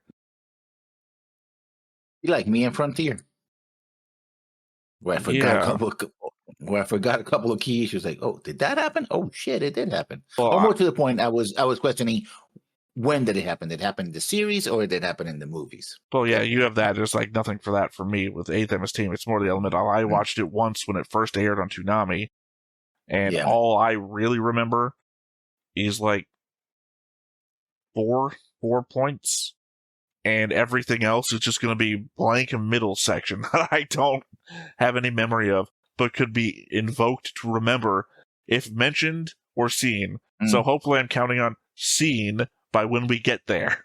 So, all right. Yeah. Next comment from David Budd, again from Patreon, from the episode Athrun on the Run. This is one of my favorite episodes in the show. The scene with Mir in the rain is what cemented her as my favorite character in the show. I do have some quibbles, though. Luna Maria and Mayron's positions should be flipped. Luna Maria should have been the one to help Athrun escape, because not only did she have that crush on him, but she was the one who took the pictures that Durandal has. She even had doubts and questions about what she saw, specifically the comment Kira made about the real Lacus being almost assassinated. It would have been really good setup and payoff from that earlier episode, but nothing happens of it. Yeah. We already talked about that, so yeah. Well, yeah, like I said, the Mir in the rain thing was, I thought, a very strong moment for the character. Of course, I already liked her before that, but that was just more development. Although I can't say they've done her any favors by just having her sad and laying down on the next 2 episodes. Like, oh, here she is laying outside the room, just listening to everything going on. And here she is laying in bed watching TV as stuff is going on. Still quite clearly sad, but doing nothing.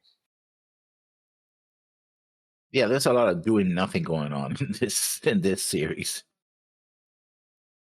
All right, next comment, still from David Butt, from Patreon, of course. Episode A New Flag. Episode 38 also marks the exact point where I feel the show starts being actually bad. It's where the show starts to go downhill in my eyes because of its decision to not kill off Athrun, and the Seed cast being so unlikable to this point. It's not that there aren't any good episodes past this point. I think there are 3 to 4 episodes I still like after this, but the final 12 episodes I just don't like. I think the reason why Destiny is thought of as much weaker than Seed, even though around 1/4 of both shows are pretty weak, but for Seed, it's the opening 10 to 12 episodes that aren't that great, and for Destiny, it's the final 12 episodes that aren't good. I feel like it's way worse if a show starts off good, but has a really bad ending, than if a show starts off pretty weak and has a great ending. I mean, it's going like this, and getting better and better, versus That's a starting difficult strong, hand motion you shouldn't be making right now. Yeah. Well. No, the first one. Yeah, like I said, maybe you should do some sort of weird behind the head thing so no one can actually. Anyway, I mean, what makes me think of is Darling in the Franxx, right? Darling in the Franxx would have a really good. I don't know. I didn't watch it, but people say that the ending is so bad that it ruins the whole show. That's an example of a good beginning and a bad ending. Yeah. Well, because the thing is, everybody wants the good payoff. You have to stick the landing. So you can suck at the beginning, and that just turns into oh, you didn't watch this show? And he's like, no, I watched the first couple episodes. It fucking sucked. You have to watch for the ending. That's the thing people talk about. No one's like, did you watch that? Oh, yeah, I had for a good couple episodes. Man, the ending sucked. It's like, that's what stops people. That stops people from watching it. Yeah. Anyway, this is just the first paragraph. This episode made me hate Lunamaria because her plotline that's introduced in episodes 25 and 26 is completely dropped. And it completely ruins Lunamaria's entire character for me. She snuck up on and eavesdrops on a conversation and learned that not only is the Lacus Klein in the plants not the real one, and that the real Lacus survived an assassination attempt and is currently on the Archangel, but she seemingly actually listened to Natalia's command to forget everything, because she never brings any of this up again.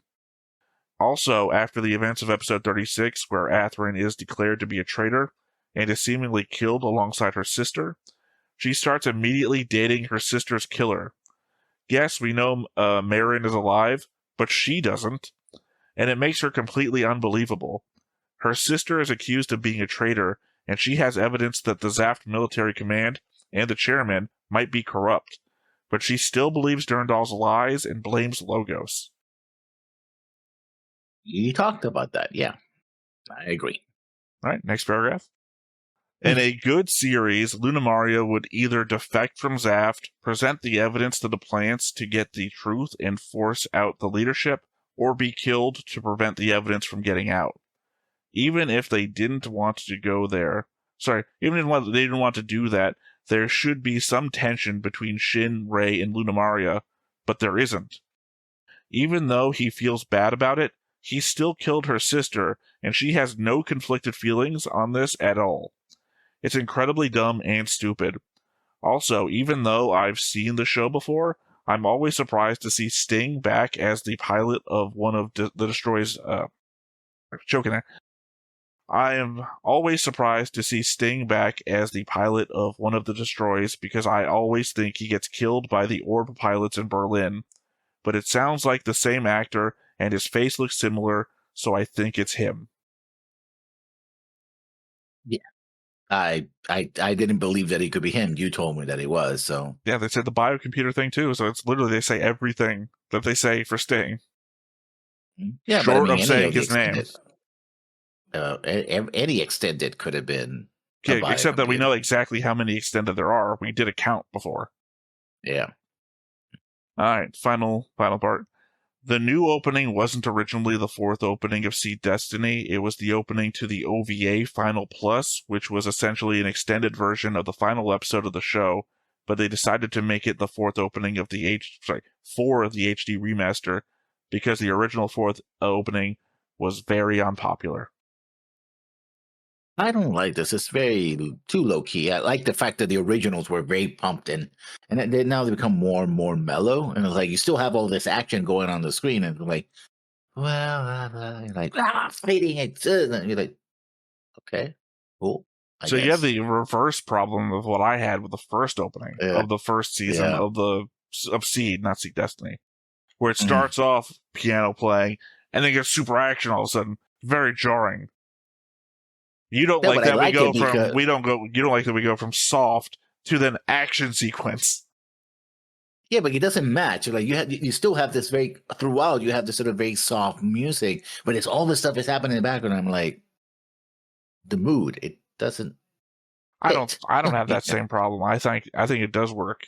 I very much appreciate the it's not orchestra, the organ playing music when we're watching a scene unfold, because it's very much, this is the emotional beat that I want to infuse into the scene.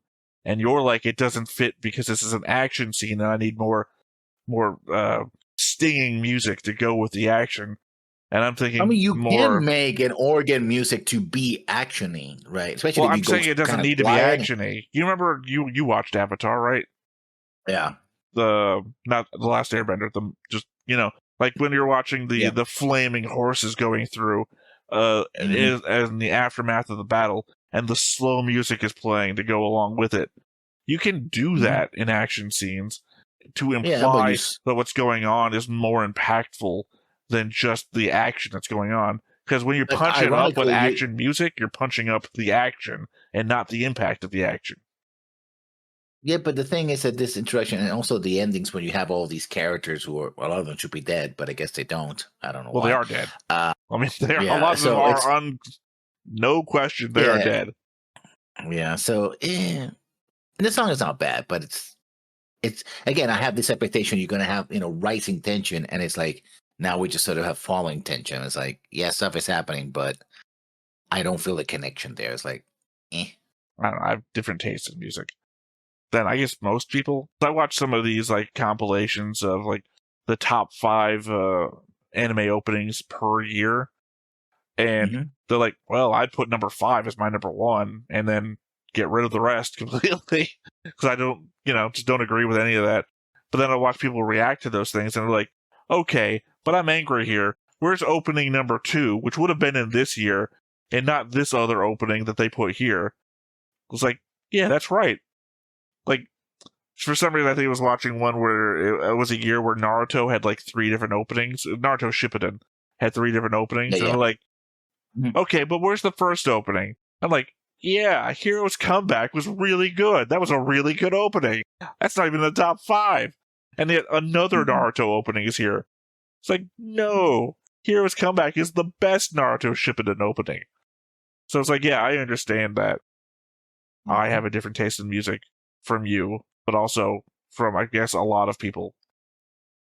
I mean, I don't mind slow music. I just don't feel it fits in this case. I don't know. I prefer the slow music to the picks that they've gone with all of electronica and shit like that, but that's what you like. So that's what I'm saying, is I understand not for me a lot. The same thing that I know Hawthorne? Is it Hawthorne? Gundam. Does jazz. Jazz is its primary music inspiration, and I fucking hate jazz. So depends. Right. I grew up with jazz, so my dad actually liked Latin jazz. So I grew up with classic rock, or as we called it then, rock. There you go. All right. Well, next up we have Fenrir756 from the Patreon from the episode Thunder in the Dark. It'll be interesting seeing your reactions to the next few episodes. Here's my comment for this episode. Regarding why Shin said he got revenge for Athrun, I believe it's meant to be revenge for the Savior being destroyed by the Freedom.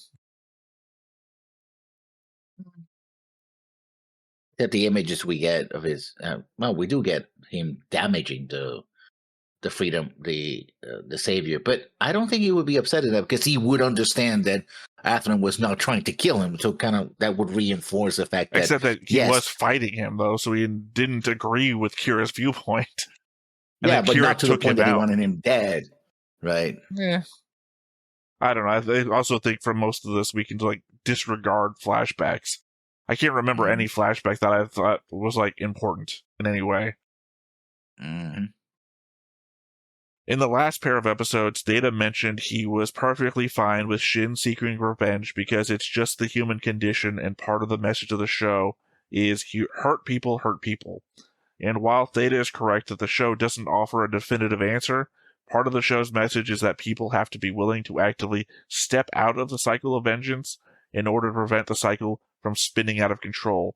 And right now, Shin is guilty of contributing to the cycle instead of trying to end it. I mean, I guess I said that as well, so... No, you've actually disagreed with me on that. The argument that I keep throwing out there is that you're not willing to step out of the cycle of vengeance yourself, which means you in the universe would be an active contributor as well. No, I think there's a particular way of breaking the cycle of violence, and those steps are not being taken. Well, no, vengeance, not violence. Well, I mean... vengeance leads to violence. Their term that they used in the comment was vengeance. I'm just repeating that because cycle of vengeance. Well, no, because your constant wanting to seek justice can also be seen as vengeance. I know you're saying that justice is basically acceptable vengeance, in that we all agree that justice is different from vigilantism or whatever. But I mean, if we all agree that no, the only way out of this is absolute forgiveness, and you're like, fuck that guy's paying for what he did, you are now the problem. Because you are now going to cause more fighting. So that's what I'm saying. If you're not willing to step out, as apparently the message of the show, according to Fenrir, is, then you're going to be part of the problem. And I'm not saying I don't understand that. Obviously, that is the human condition problem that I keep talking about, that the show has no answer for. Other than, I guess, Ra, which is to say, if we're all dead, then nobody can fight anymore. Which I certainly don't agree on the old dead part.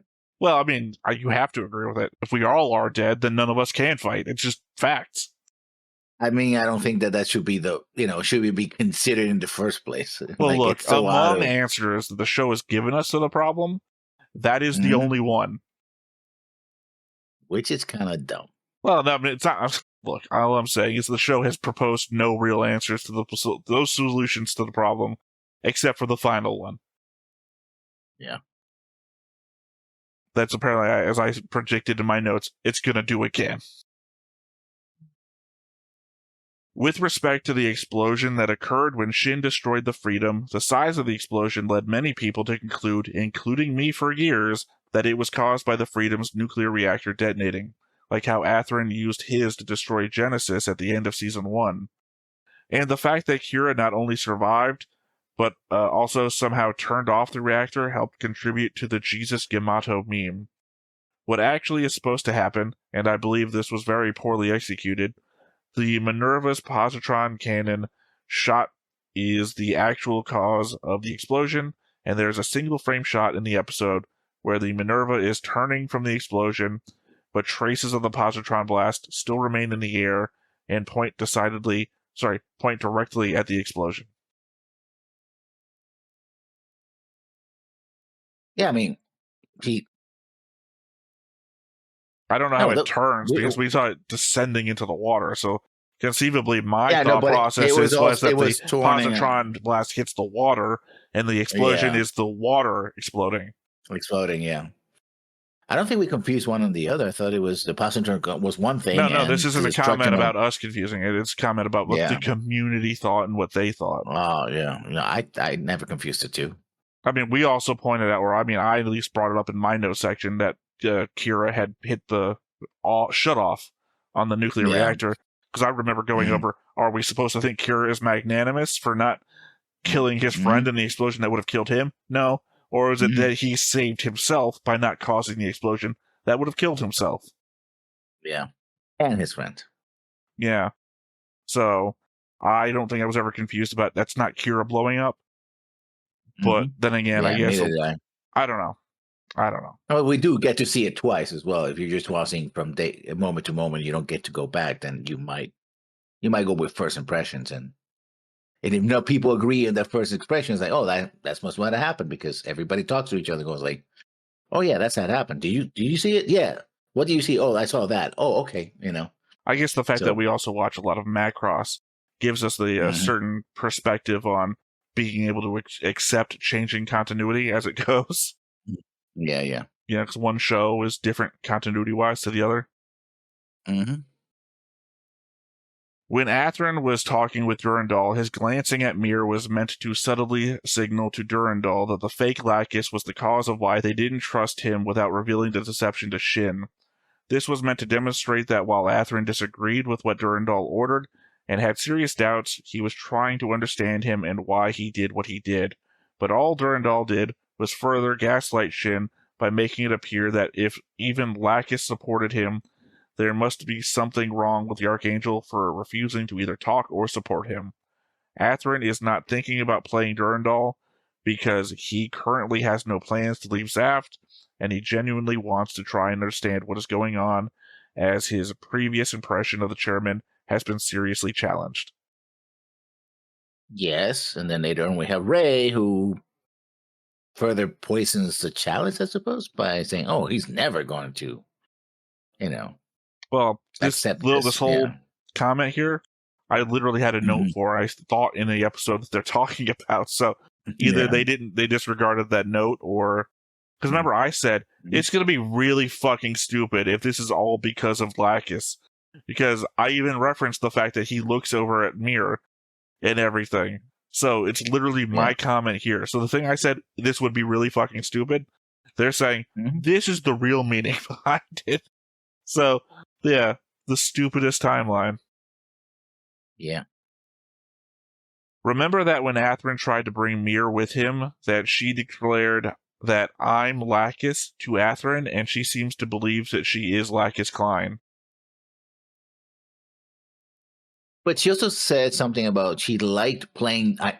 She said, I know it's a act, but I like playing her, right? So that was my first impression. But then she starts off with the I'm playing a role, and then she devolves into I am Lacus.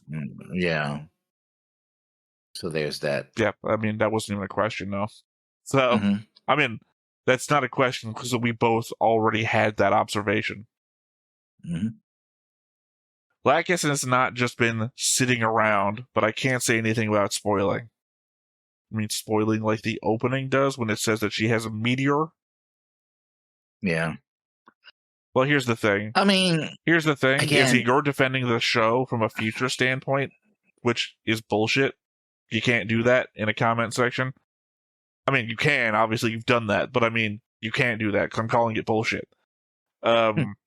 She has been sitting around quite literally, because every time we go back to her, she's sitting in a chair, hasn't moved, ship is still in the asteroid thing.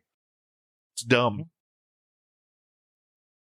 If they'd shown her doing something other than that, then sure, we would have known. But it's like, again, it feels like I said earlier, they're gonna backfill. Like, oh, remember all those scenes that she was just sitting? No, she wasn't. She was doing all this. And like, well, then why didn't you show me all of that? Well, the problem is that we're building up to too much backfill at this point. Like, we discussed in our notes, all the Kisika stuff. That's a lot of backfill, too. You know, it'd be great if she did what she said she was going to do when she went up in space to begin with. Yeah. The beach scene Theta referenced that Athrun remembered when talking with Durandal. I believe we are supposed to understand that Athrun is remembering that he, Athrun, ignored the concerns Kira and the Archangel had about Durandal, and those concerns may be valid, and he was not thinking about how Kira and the others didn't listen to him. Which is dumb. It should have gone both ways. In other words, he should remember that they didn't go back to Orb, as he told them very clearly, do something, which they haven't done. And also that he said, hey, by the way, which I shall mention earlier, Yeah, the thing about maybe he did try to kill Lacus. Well, and me and everyone else, right? Like Both we of those said- things can be true, yeah. like we said Could back be in the true, notes, if they had done any investigation in the last 36 episodes, anybody, like Mhm. Athrun could have done any investigation, right? Like, Yeah. hey, Mirren, you're an intelligence officer, so I hear. Any, like, chatter about anything like this? Or can you put any, like, feelers out? Hey, I've got this guy. Oh, Kira didn't even share a fucking name. Did that guy say a name? I don't think he said a name. No. The assassination guy. We've got his name. Mhm. Well, anyway, next thought. I think Rey accusing Athrun of betraying Durandal is absurd, since Athrun only acted after learning that they were planning to arrest him on false charges and likely kill him to prevent him from revealing anything inconvenient, like how Mir is impersonating Lacus. Yeah, well, actually makes sense because Rey is on it and wants him dead. Well, he's covering for the fact. That's why he's lying. Conveniently, if Athrun acted, he used Athrun's own actions against him. okay, I'm going to double devil's advocate here, considering I already have the previous devil's advocate that, of course, Athrun wouldn't know what the guards are there for, and he could have been getting court-martialed for multiply striking his subordinates, which is, not cool on one respect, but also probably against the law. The order of events is weird here.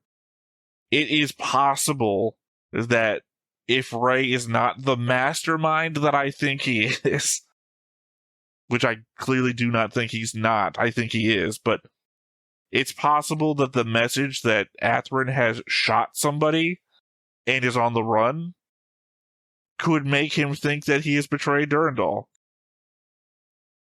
Except we know that Rey and Durandal talked, and he said, "Oh, Athrun's not going to cooperate." And Durandal says, "Yeah, I guess I have to come up with some charges. I can charge him with anything." So yeah, okay, fair enough. You got me there. Yeah, I mean, he was the one who introduced the fact that, hey, we can't trust Athrun anymore. We got to do something about it. And Durandal's like, well, I guess we'll have to charge him with something. Okay, well, here's the element, though, is that this message also states that Athrun knows that they're trying to kill him. Well, he knows they're going to come after him because of what Mir says. So there's that. All right, so I guess next comment. I mean, not next comment, next line. I think Athrun's survival is either tied or just behind Mu's as the worst survival in Gundam Seed, as even though the Destiny's sword didn't pierce the center of the Goof's cockpit, the Goof still exploded as a result, and the sword was at least slightly in or adjacent to the cockpit. Yeah, we commented on the doesn't really make any sense. I don't know how anybody could get pissed off at me being angry about Kira's survival from that explosion, and then being like, this is worse. It's like, what? I mean, I will agree, Mu's has to be the worst one. Mu literally was in direct beam shot, and literally we see, like, shit floating by, and has been described that his helmet floated through space in a previous animation, and then that got redacted. So, Mu's is the worst. Kira's is the second worst. Now Athrun is the third place. Yeah. Which is not a race you even want to be in to begin with, but there you go. I'm going to put Athrun's in third place more specifically because of Kisaka. Because there's no explanation for all of that shit. Yeah. Kisaka is worse than the blind priest who just happened to live on the island. Because at least his explanation is, I fucking live here. Kisaka is way out of his own area. I didn't invite this gigantic battle and double nuclear explosion, but I guess it didn't irradiate my island, so I'll go check it out. Yeah, I mean, yeah. Remember, there were people in zaft uniforms who helped Stella, Sting, and Owl get to the Gundam hangar and get access. We talked about that and whether or not Durandal might have been behind all this in the first place. I don't remember that at all, in fact. If we talked about it, we talked about it a long time ago. I just do not remember. Yeah. But we also said it could have been infiltrators from the Earth Alliance, or it could have been people within zaft who wanted this to happen. It could have been the Sala faction, or it could have been the... Could be the answer to what happened to the Naturals that got emigrated to the plants. Yeah, or it could have been Durandal all along, who needed an excuse for war. Which is pretty weak as an excuse for war, because it's just one enemy ship you can just track and find, it wasn't a big deal. But, yeah. And actually, and then there's another thing, by the way. We haven't seen that ship since. Where is it? All the thing about that ship, they could turn invisible and all that, and all of a sudden... Well, legitimately, it seems like we're going back to space, so... But also, not for nothing, its entire crew is gone. Well, the crew of... Sting, Stella, and Owl are all dead, and Mu is on the Archangel. So, it has its own crew. Yeah, but so what?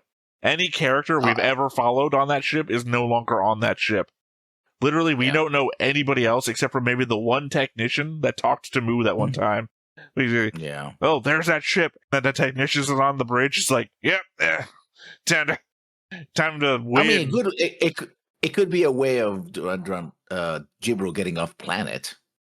No, that thing looked like a submarine. I don't know what the fuck he was getting into. It wasn't that ship, though, because that ship was blue. No, but... And this one was like brown, red. Yeah, no, but he gets off the base and then goes into that ship and goes off to space. Maybe. Maybe. I could see it. I could see it happening. I just don't... I don't know. For some reason, I'm against it. Legitimately, the show skips so many middle scenes of shit that I just expect to see him on the moon next time we see him. Yeah, and I always thought it was going to be, we're going to defeat Minerva and all that. And it's like, no, we have to defeat the Archangel. You know what? Bringing back the old cast, I think, was the biggest mistake they made here. They had a new cast and maybe have the old cast in the background, but now they try to put them both in the same level. So they have the Archangel, the Minerva, and this other ship, which was a cool ship, and then, oops, completely disappeared. And what the fuck happened to Sai? I just kind of expected, Moralia showed back up. Sai would show back up at some point, but we're like 20 from the end. And, nope. Mm-hmm. Sai died, I guess. He died somewhere. Heartbreak. Yeah, he got caught in one of those falling pieces and oops. All right. Next one, though. Also, if you pay close attention to Rei's language, he is clearly playing/manipulating Shin by playing on his fears, desires, and insecurities to get him to try and kill Athrun. Yes, he is the little devil on Shin's shoulder. Yeah, that was one of our first notes. Mm-hmm. All right, and our next comment and the last comment, even though it's going to be a multi-parter, because it is also from Fenrir756, from the Patreon, from the episode of New Flag, comments for this episode. Kisaka saving them is supposed to be a coincidence, which makes Athrun's rescue even more stupid. Which I guess goes against my whole comment about maybe this was a whole setup that he was out here to save Athrun, and it's like, why would he know he was here? How would he know he's in the goof? All of it. But then that doesn't make sense how he pre-planned to have a plane and a second boat ready. Also, I guess maybe he's just Superman, that he dived that deep. Yeah, he's a cyborg or something. I don't know. I also agree that it makes no sense why so many Earth Forces soldiers are willing to fight for Jibril, and he and Logos seem to have the right to command all of Earth's forces, most important facilities. This is especially a problem given at least some parts of the Earth Alliance have joined zaft in trying to destroy Logos, and I wish we had a better understanding of whether the majority of the Alliance is working with zaft, or if most of the Alliance is either sitting the Logos fight out, or still working with them. Unless all of those Earth Alliance soldiers were Blue Cosmos or Blue Cosmos sympathizers. Yeah, and what happened to the American president who was the big enchilada that he was always talking, hey, do this, do that. I guess he went to a bunker somewhere. Well, he was like, oh, I'm done. You remember when I brought up the idea that the Sirens might not be Logos members, but just Logos supporters? I think the president is just a Logos supporter. In which case, if you were going to make an argument about we're going to go to Orb to take care of the Sirens because they support Logos, then we should also be making an argument that they're going to go to North America to take out the president. Yeah. Because he's unless he just doesn't get found out. Then in which case, I guess we only find out about the Sirens because Kigali said so. Yeah. But then how would Durandal know about it? He's not in contact with Kigali, right? I guess we know, and she presupposes that Well, no, Durandal is the also only into it? point of view that they're going to go to Orb is from Kigali and the Archangel crew. So that's the only. Yeah, Durandal's not in that equation at all. Yeah. Yet. And I would imagine that the idea is that Jibril and company have control over most of the alliance, and that we just have some sort of the breakaways from like Europe and everything that zaft has supported that are now entering in, because the way that the Logos members are talking at the beginning of that episode, it makes it seem like, yeah, we still have control of most of this shit. That's why we think we can win the fight. It's not like we're going to win this fight and then figure it out from there. It seems to be like, this is the main fight because this is our main base now. And after that's what Yuna says. Basically, they have this base and they have the moon and da-da-da-da-da, so they have all the resources, right? Right, but it doesn't imply that that's all of their resources. Again, it seems to me that their implication is we defeat Durandal here, and then we've just won, because we still have everything else that we have. Sting was the pilot of one of the destroys, and he was the one we were shown as the destroy's pilot perspective. He somehow survived the chaos being cut in half and blowing up in Berlin. Which I guess, can't wait to see Nicole come back. He only got cut in half too. Yeah. I guess they had to make sure Stella was dead, not only because she died in Shin's arms, but also she got dropped into a cold lake, so, no oxygen. Exactly. Drowned. Exactly as we knew she wanted to be buried. Yeah. In a cold lake somewhere. Yeah. Yeah. Yuna's point, by the way, she was also afraid of drowning constantly, so great way to... Good send-off. The one thing you knew about her, Shin, was how afraid of drowning she was. Imagine if she wasn't dead, and she goes like, she kind of wakes up as water starts entering her lungs. And I can imagine someone doing a cute little animation, like a bubble effect of that scene, where we get the top-down shot of panning away, she's going down, and Yuna's... Shin there at the water's edge. Again, just the fact that she fought him, to the fact where he's like bleeding from the face, or I'm afraid of drowning. Yeah. This is the way she'd want to go. Yuna's point to his father about the Earth Alliance when discussing the assault on Heaven's base makes no sense. Especially since 1, Logos is not the Earth Alliance, and 2, a sizable portion of the Earth Alliance appears fully invested in destroying Logos. So the Alliance might effectively be in a semi-civil war between pro-Logos members and anti-Logos members. The show has done a terrible job explaining what exactly is going on with the Earth Alliance, and it seems the writers have decided that wherever Jibril goes, he will find Earth Alliance soldiers willing to help him. There is a brief... What if he goes to Brazil? Oh, God. Finds Jaburo. Like, remember Jaburo? I was like, what? Yeah. Anyway, there's a brief scene where there are protesters, because that's another thing. It's like protesters start attacking where these places are, and those places must be protected by Earth Alliance soldiers. And they're saying, and they take over equipment and everything else, and they're like, these guys why they're attacking us? The coordinators, blah, blah, and one gets shot to pieces and falls back, right? Which means that it's not more than a civil war. These countries have people within them who are attacking the more prominent citizens and taking over the streets. So it's not just, we are in this agreement. It's like the very people in those countries, at least groups of them, rose in rebellion, not only in Europe, but apparently across the world, right? Because we don't know where they're all happening, so... Yeah, but one could argue that they were in different places around the world, right? Otherwise, I'm not arguing that. I just mean we don't know if these are all the countries in Europe that these people helped. It just happen to have all the Logos members in them, I guess. But conveniently, yeah. Yeah, well, who knows, right? We don't get shown anything. It's not like Pluto, where we're like, this is Switzerland. I can tell by the mountains in the background and the architecture. This is just a random place. We drew it once.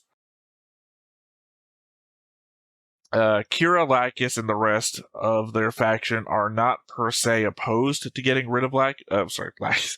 not opposed to getting rid of logos, but they are worried that with how quickly the world is changing, that Durandal's plan, whatever it is, might be moving forward too quickly to be stopped.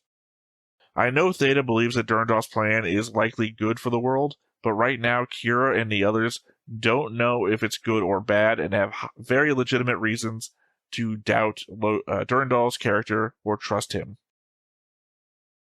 I mean, I raise that question, but I also raise it in the format of, okay, if that's true, give us something. Because they seem to be making assumptions without any real proof other than fake Lacus and assassination attempt, which you could pin on Durandal, but, Again, there's no evidence that he is guilty of the assassination attempt. So it is just feels bad, man, right? That's what they're going with. It goes back to my entire thing that all of this on their end is caused by identity theft. Literally, I don't trust this man. I don't trust Jesus. He's got my daughter on his side, or somebody that looks like her. It's not my daughter. My daughter's back at home. This Jesus is guilty of identity theft. I don't know who this Mary Magdalene is. But that's not my daughter. Yeah. Yeah, it's just a crazy basis to build everything up on. There is a scene I am looking forward to seeing Theta's reaction to very much in the next episode, and I can't wait to clarify exactly what it means. And here's the thing, is that I always have thoughts about what everything means. You typically need clarification, unless this is one of those what the fuck, like the Kisika thing. Yeah. Which it could be, considering how we're going with this. Yeah. I mean, at the beginning of the show, I would give everything the benefit of the doubt to be explained later, but we're so deep in now, we're past the middle point, that stuff that hasn't been explained, I don't think the show is going to explain it. I don't think we're going to do any back tracing. 55 episodes, right? This 50, is 52 I or think it's 50. 50, yeah. So we have 10 episodes to go once we do the first episode? Yeah. Sorry. Yeah. I realize now that I've been saying 20 our whole reaction. Yeah, I know. Thing. I guess I must have thought we were at 30 for some reason, even though I kept saying like 39. Yeah. So yeah, like you said, I think we're way too deep for backfill. I think whatever we get now is whatever we get. It's going to be either rushed or incomplete. It's like, no, trust us. It's going to be trust us, bro. That's except that, again, there's going to be the OVA series that we're going to watch after this, which is happening concurrently with the show, which is why we couldn't watch that first. And then a movie, which is the grand finale? First highest. I think it's the first. Sorry, I'm thinking of the ranking of Gundam movies in Japan right now, and I think Gundam Seed, Destiny, Freedom. I don't know what the name. It's Freedom. Whatever the Freedom movie is, it's for this series. I think it's the number one ranked movie, with G-Quux or whatever you call it being number 2 now. Even adjusted for inflation, the Encounters in Space, the third Mobile Suit Gundam movie, is the number 3. Yeah, but the question is that movie supposed to be like the grand finale, or is it something after the fact? Or well, obviously, I have no idea, but the idea that it was still popular enough to be the number one thing, meaning every other Gundam that has a movie, like God, I can't remember the name of it, but the Gundam 00 movie isn't in the top 3, and people fucking love Gundam 00, much to my dismay. But sorry, it's. Imagine the characters in this show and some of the shit they do, like the forced interventions, the military interventions and things. If it was all about that, like the same characters, but remove their personalities by like 80%. Ew. Like, damn. Or I guess Kira exactly as he is now, not first season Kira, but like dead fish Kira, yeah. Okay. Yeah, well, that's what I said. Kira is emotionless when he's doing all this shit, and I even tried to explain it away. Is it just because he's in seed state, do they lose emotionality? Like, Shin, as angry as he is before he bursts into seed mode, he's very much exactly cold and logical when he's in seed mode. Except for the last time, he was pretty angry last time in seed mode. Yeah, that's fair. Well, to be fair, that was my point before, where before he had like killed his mentor on the orb ship and everything like that. So I was trying to explain it away, but no. This is something I brought up with Griffin, because we watched 00 together before this. Griffin had watched like first 20 or something episodes of seed before, and I was like, kept going on and on about how I hate these characters because they got no emotions to them or anything. It's like nothing to invest me in. And he's talking about seed, and I was like, I don't know what the conversation was, but essentially it feels like Double O was the course correction to how emotional seed characters are. Because I was like, this would be a lot better if they had any emotions whatsoever. And he's just like mentioning seed. I was like, what is seed, like high school drama version of this or something? Kind of. All right, and the last thing here is fun fact: gun bits in seed are called dragoons. All right, well, that is all of the comments. Yeah. Anything else you want to add? Just want to get on with it. All right, let's go ahead and hop on into it. But before we get started, make sure that you hit the like button, hit that subscribe button, comment down below to feed that algorithm. On top of all that, if you want to watch more shows like this, unfiltered, uncensored, and uncut, as well as some early access stuff, you can check it out over on the Patreon.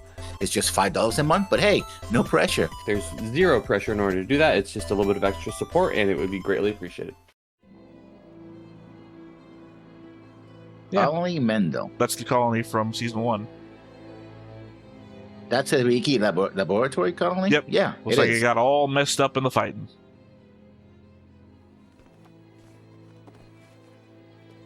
Okay. Who the hell is this guy? Waltfield's second in command guy. Ah. We've seen him a bunch of times. I don't think you've recognized him any time.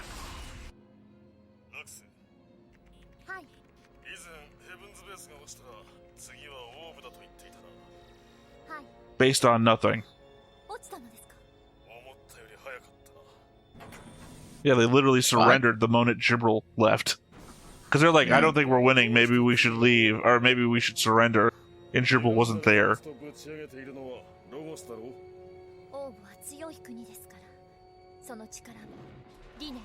Not really. I mean, maybe in strength and ideals they've given up everything.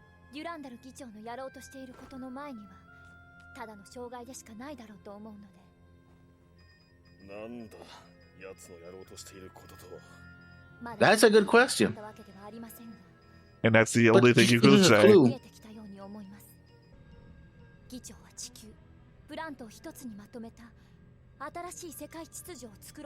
How evil of him to unite the world. Is that the guy from the opening? Yeah, no, he's a guy from the World Break. Is it? Because I thought he was the guy from the opening for the Black Tri-Stars group. The problem is it's a blink and you'll miss it thing. Because he's also the rockets that they activated to drop it. Also, that implies that Durandal is 31 years old. Yeah. It said he was born in 41 CE and it's currently 72 CE. 41, 61. Yeah, makes it. Tracks. Oh, okay. See what I'm talking about? Why? Why this? Yeah. Yeah. They're making a direct appeal. What does it literally imply about her character at all? Like, remember when I was tracking, like, the two crossing characters, means of their relationships together and everything like that? Basically, it just tracks that they fuck, basically. That's what they're implying. Yeah. Which we already knew from the first series. So. Yeah, just pointless. I don't know if that was that guy, though. But also, why would Mendel have a picture of him? I don't know.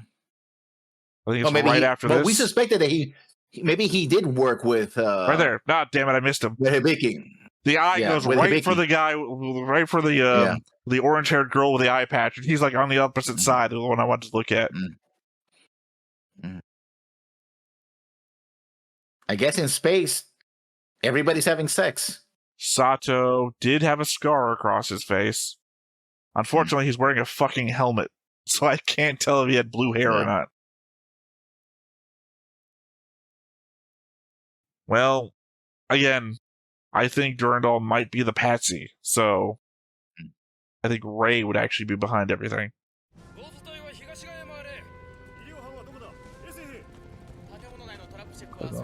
There was a hygiene officer.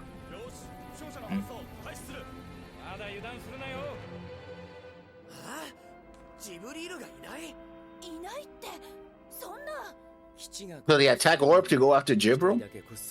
Okay, Luna Maria's also forgiven Rey, even though Rey didn't hug and kiss her. Oh no, that's part of the attack on the base. Huh? What are So, you no, asking? I'm thinking I missed something. Because From you. I thought these were images of Orb, but they attack Orb. No, They say Orb this is surrender. Heaven's base. We haven't done anything Yeah. about Orb yet. Oh, now he's going to Orb. Well, that makes They're sense. sheltering Why you him. need to attack Orb then? These guys are morons. Yeah, it's like you've been saying that since day one. Yeah.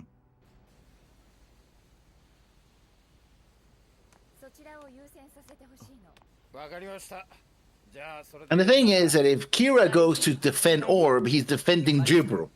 Mm-hmm. Oh. To make sure that whatever Durandal's not doing, whatever Durandal's doing doesn't happen. As though defending Jibril prevents Durandal's plans. The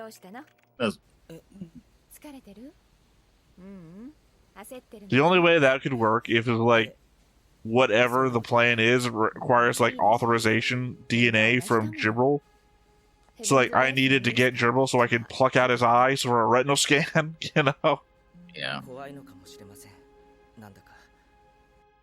アスランまであんなことになってなんだかわからないことだらけなのに今の僕には何の力もなくてこれじゃ何も守れない Mostly because, you know, your Gundam is destroyed. Yeah. Even though the opening seems to imply otherwise.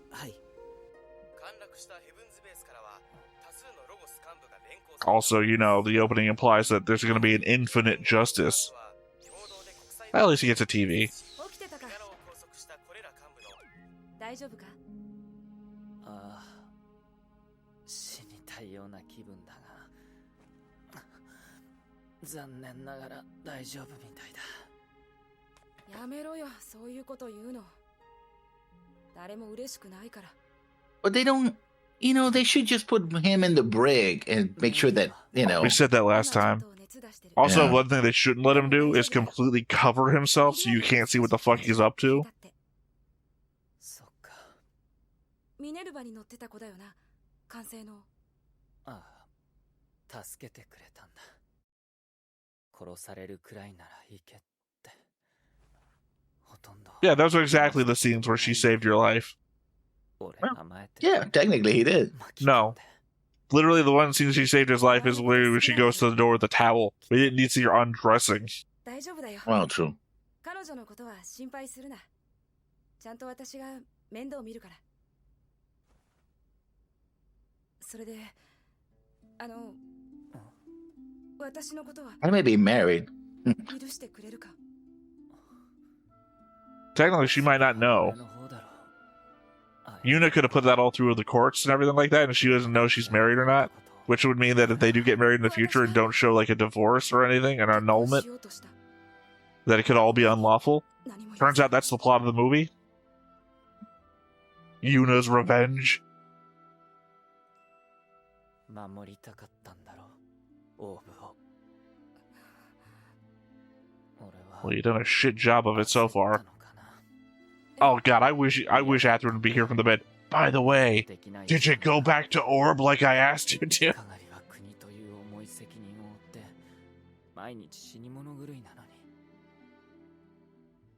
俺は何もできないどころか輸入セブンがあんな何かしたかった止めたかったんだ本当は戦争になる The problem of implicating Durandal with Jaina 7 is that it's been so fucking long. I think anybody who suspected that it was happened would have already. You're doing the fake out, like when everybody in watching Lost said, "Oh, are they in purgatory?" and they're like, "No," and then gave us 3 more seasons to make you try and forget, and then they were in purgatory. しょうがないのかなもう本当に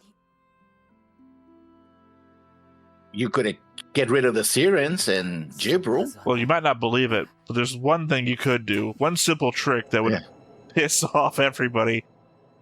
Go back to Orb. いやもう参りましたよ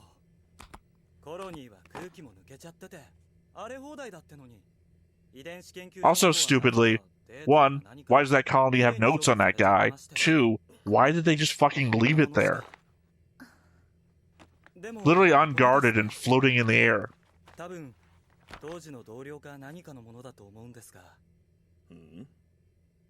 Oh, that's the name of the show. Recombinant DNA.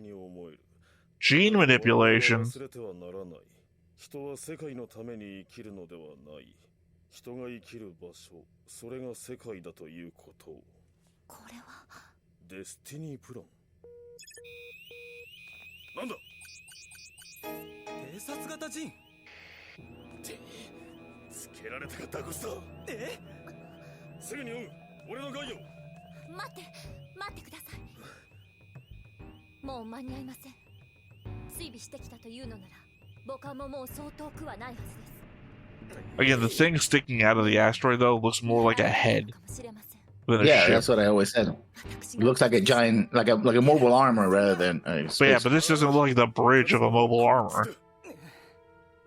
Or I should say, mobile armors don't tend to have bridges. Yeah, true. Well, I guess maybe the big Rao did. Certainly was smaller than this. Also, the DOMs, which means we're going to see that group. Yeah. だが今のこいつにはナスカ級一隻とだってやれる戦力はないぞ。どうあがいたって勝ち目は。勝ちたいわけではありません。守りたいのです。あれと。Also, I just noticed that Wallfield is wearing a so they even have a zaft factory uniform. that's. Yeah, so they even have a factory that's helping them for some reason. Yeah, well, you know, just like the Erica thing. Where's that place come from? I'd appreciate the struggle of the heroes if it was actually a struggle and they didn't just, like, have everything. How do we fight the entire world on our own? Well, it turns out we don't have to. We have, like, all these fucking resources, in fact.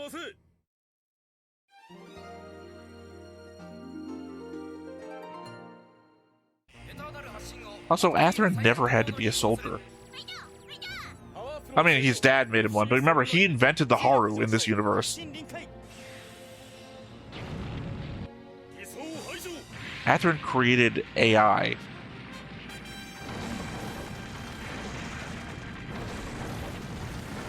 Well, looks like I was right the first time, wrong the second time. It was a ship the entire time, like I kept saying. Yeah, but you can see the top of the bridge. Yeah, it looks I know. like Just the one time I bought into your maybe it's the Gundam or a mobile armor is immediately proven I was wrong. You're dead. Killed by a 20-foot drop. 20-meter drop.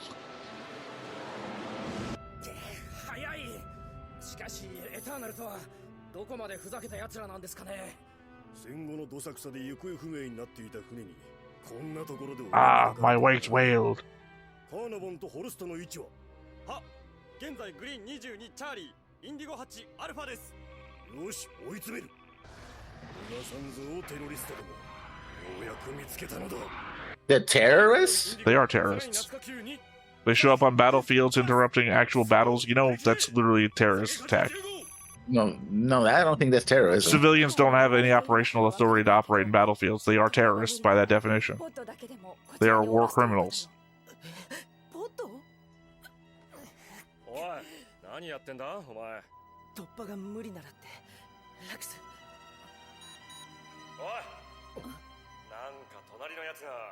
How cool, he has run of the computer systems too. Yeah.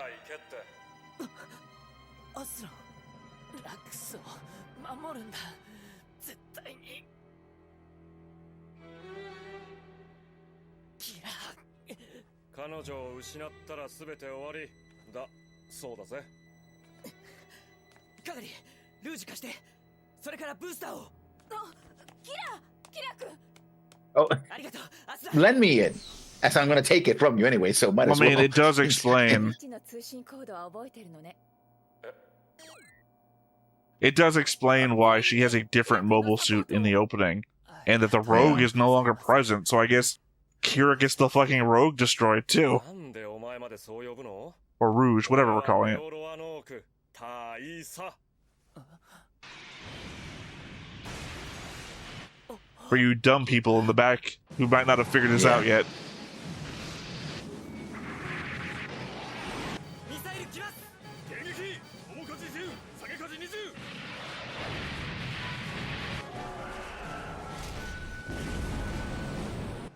モビルスーツを取り付かせるな対空かかれ電圧や他のスペックはどうすんだ全てストライクと同じに分かった So I guess whatever factories they were talking about before is we're gonna get their new Gundams again. Yeah. God, the rollover rate on Gundams in this show. Just fucking lose them and get them all over again. Thinking back to Mobile Suit Gundam, the OG one. You know, where the Gundam goes the whole way and it's a thing when it fucking gets destroyed at the end.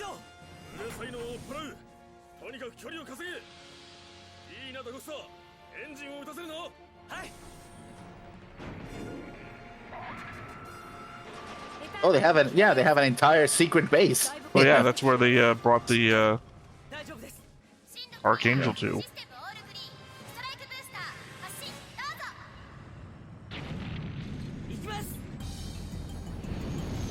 At least they didn't do what I was afraid that they were going to, which was just, oh yeah, we completely rebuilt the Freedom. I legit thought they were going to do that from the cockpit up. It's like, boom, we rebuilt the whole thing.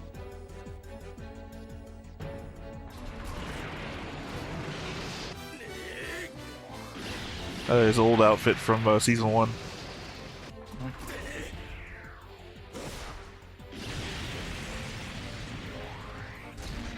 Because remember, shooting them in the helmet or the head doesn't do anything.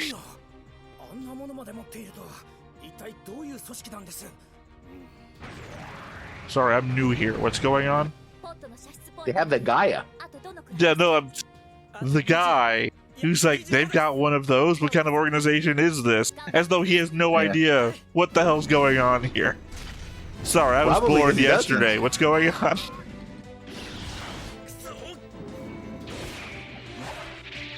Oh, they all group trick. That's one of the most effective weapons. Yeah. Dude got done playing D&D and said, I'm going to go with my whip build.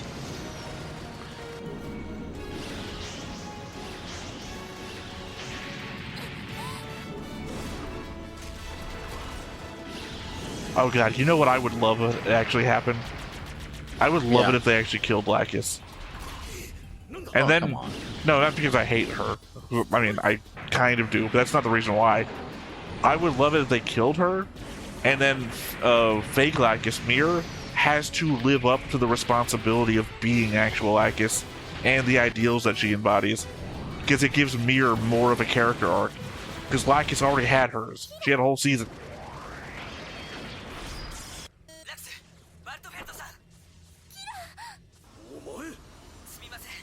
It would turn the whole, so you want to be Lacus? Well, here you go. You actually have to do everything now for reals, and not just what Durandal tells you.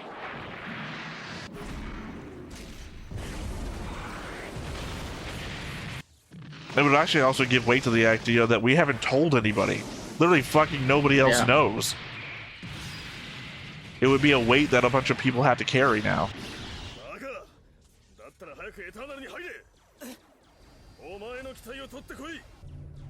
Oh, the new Gundam.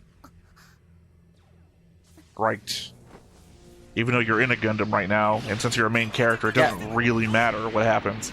Oh, never mind. It just... Yeah, he's getting torn to pieces. Yeah, I clearly misread the amount of damage he was taking. Yeah. Although at the end it didn't really matter, did it? So I'm laughing because Lack is going by and that, like, following the train.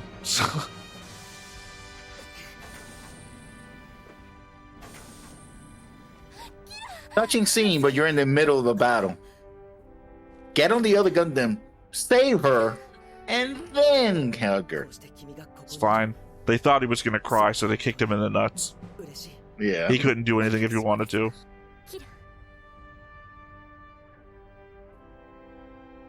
And あ dead. れは Yeah. Again, I prefer my rewrite. 隊長ラクス急がないと But not too fast. Like a slow float, if you could. Yeah. I recognize that the Wow. walls literally Wow, have the little music. things. Damn, the music was like, okay, let's kick it up a notch. It went angelic and everything. When you Yeah, watch it this would have been again, great if they had you're- waited. If they had waited for the hug, so that he could go in Yeah. arms wide, like he was going for a hug in a, Christ pose with the music. 僕の戦いを yeah. キラ待っててすぐに戻るからそして帰ろうみんなのところへ Legit, if they weren't the main Of course. characters, this would be a death flag. Yeah. So also Neo Nuclear Drive Assault Module I've Complex. already said that to you Oh, we're before. Zaft. It's the same thing. Yeah. It's for me. We're It's now more we're the fact doing- that there are more Zaft mobile suits. Like, if Zaft Yeah. stopped making mobile suits, the main characters would have nothing to work with. X2OA Morgan wrote. Sorry, I know this was 2 hours past when I brought it up. Yeah. Morgan wrote was the company that makes them Gundams. Those of you in the audience who are angry that I couldn't remember Yeah. and are still with us, Wow. Gold plated and everything. not as gold plated though, because remember, was it Kigali's? Kigali's future one is going to be completely gold. あの機体は新型か早いぞフリーダム Well, more of like a Mark II.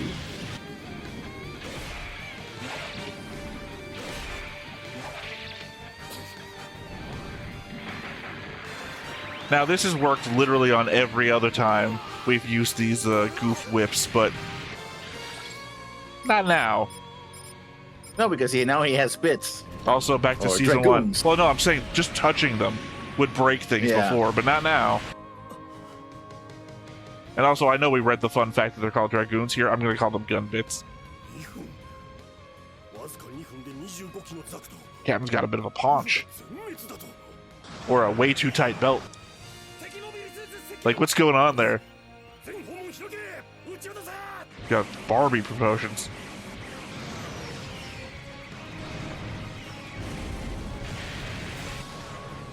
Hey, remember when we weren't trying to kill people?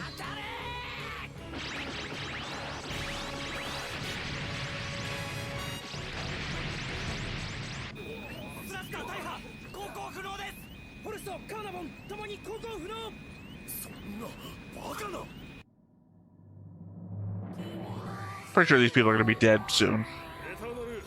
In re-entry, yeah, because they're close to the Earth.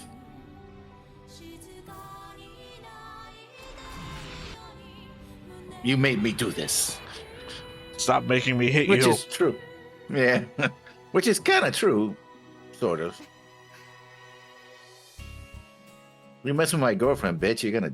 Not gonna die, but I will spank you. That's Kira. I'm not gonna kill you, but I will spank you. So, basically what I get from an Elon Musk tweet. Oh, you missed that? You missed that one? Yeah. About the government employees getting spanked? Like they're from Oh. daycare? Yeah. Sorry, it was some government thing that put it out. Sorry, my mind went there when you went with spanking. I guess it's not the Yeah. worst place my mind could have gone. Still, I don't like... Why was that thing just floating around in that space station? Which The thing? book with literally pictures and words and all the shit needed to incriminate a person. It is Oh, they did floating say there. that somebody came in and picked it clean, I suppose, on the battle. But Why is it there at all? I guess... If you had evidence that incriminates you in a crime, you don't just leave it behind. Well, I think it's just notes that he had, and, you know, he left, I guess? But left them there? 震えるのは弱いからそれとも寒いから屈せぬオーブの姿に燃える血は何を求めるのかついに立ちはだかるかがりの前に神は次回機動戦士ガンダムシードデスティニー黄金の意志希望の光に輝け暁 Well, there's a new one from the opening anyway. No, that's what I'm saying. Why would you leave it there? No, it literally had pictures of the guy who you already indicated was the one who was at the Skyfall event. I can't remember the name of the thing. Skyfall seems to work for me. World Breaker. Yeah, World Breaker. World Break. Yeah, it's tied in my head with the Hulk, so I don't think of it the right way. Skyfall, I know, is James Bond. That's not the right thing either. Yeah. So literally, it had to have been more recent than like old Durandal setting this stuff up. Yeah. But here's a picture of the guy I'm getting a recruit for the process. So why would you fucking leave that behind? Especially if you think Durandal is this fucking mastermind who's pre-plotted this whole thing ahead of time. But I'm just going to leave the evidence floating around in this colony nobody goes to. It's fine. Nobody will ever go there again, even though they were there at the last war, after it had already been previously abandoned before. So people can still just go there. Yeah, there's no like stop sign that goes like, no, you can't go here. You know? Well, the fact it's also half ruined implies it's not being used. It's like, well, why don't you order your forces, like sign a resolution or bring up during the council, hey, we get this giant thing of space debris. It's like literally at risk for like space lane trading or whatever, or, you know, eventually it's going to fall back into Earth's gravity, or it's technically still in minor Earth's gravity. A couple thousand years, this thing's going to fall back to Earth. Let's just go ahead and take care of it now, destroy it, and that's, you know, outsourcing your evidence destruction to, you know, just normal everyday shit. Also, we already had a world break phenomenon. Someone else could take that station and try to do the same thing again. Why don't we move it to a safe place, break it to pieces, and reuse the pieces? Right? Oh, no, I think you're misunderstanding me. I'm not talking about him using it as like a colony drop. I'm saying to get rid of the evidence, we destroy it. I know we that, claim that it might fall. Durandal can say, "Oh, we already had one station that was used. We got to make sure that doesn't happen again. Get that thing over there." Right? Well, I think the idea with Janus 7, it was just really close to the Earth. Because it was just in an orbit. Yeah. I think this thing is somewhere else. Like, this must be like one of the Lagrange points or something. I'm just saying, make up an excuse to have it destroyed for public good. Yeah. It doesn't have the history that Janus 7 has. Like, a lot of people died here. It's a memorial site. This is just a place that people thought was cursed or plagued or something. Just get rid of it. Yeah. We're going to attach rockets to it, and we're going to push it towards the sun, and it'll die. Also, again, with the whole Jibril thing, if Kigali knows that Jibril is there, the easiest thing she could do is like, listen, Orb does not harbor war criminals. We're gonna turn him over.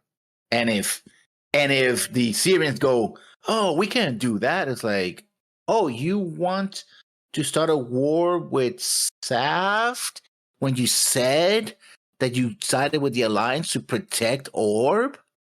And now you're protecting war criminals who are responsible for attempting to murder all the coordinators? Can you say that out louder on the microphone, please? Right? But Kigali doesn't have that kind of, political wherewithal. You know what I mean? I don't know if Atherin and Kira would be considered war criminals or not.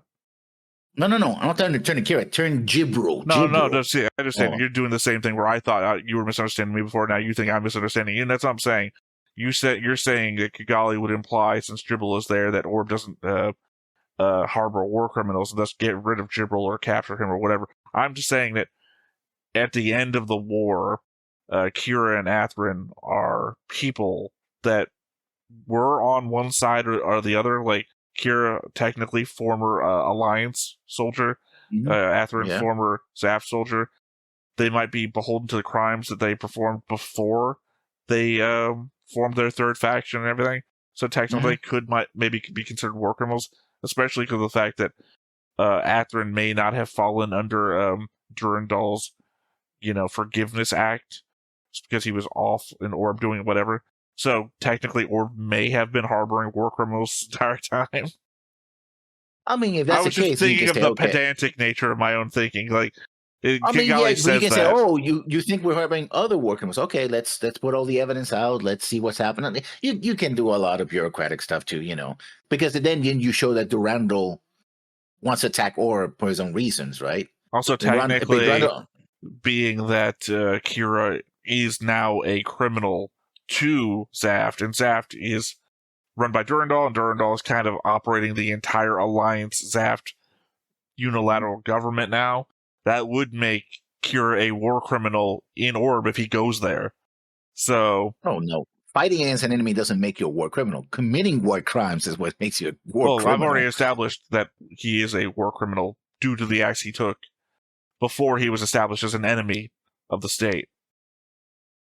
What acts did he took to make him a war criminal? He is a civilian operating in a battlefield situation, which is not a legal authority he can have. So that makes him a war criminal.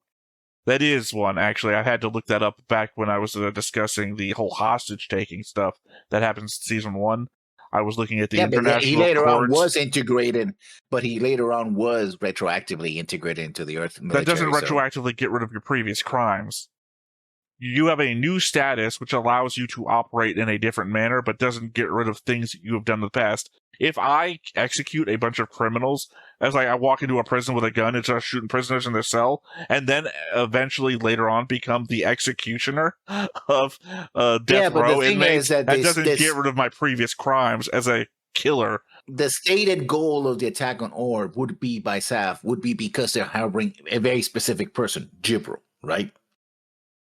You go like... That does not eliminate the fact that Archangel and Kira, aka Freedom, are there, which are also enemies of the state.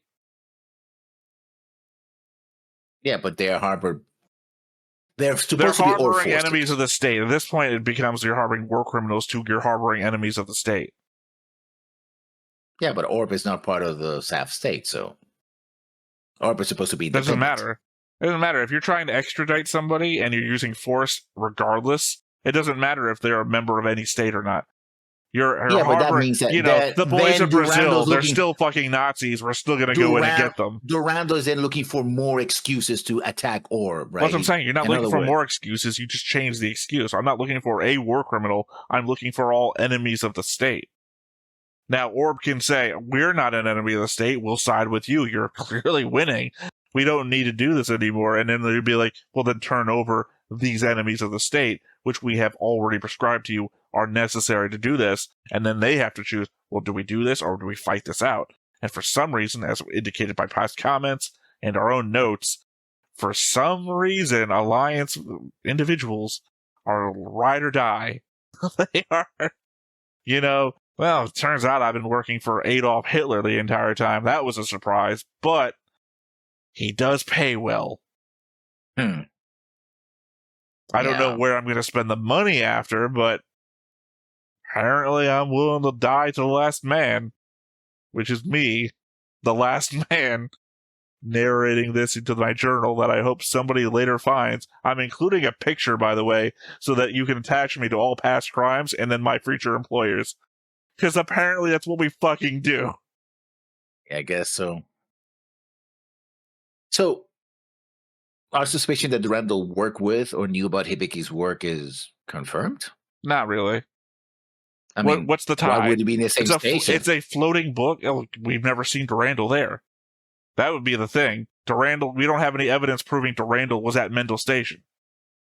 No, remember when he was meeting Rao, it looked like he was in that station. It was like, literally, we have no evidence. It's just a dark corridor.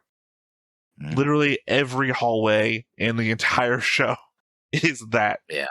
So, literally also, the only time we ever saw Rao at Mendel Station was at the later parts of those episodes. Like, you could say that this is where Hibiki worked and everything like that, and it's like, sure, okay.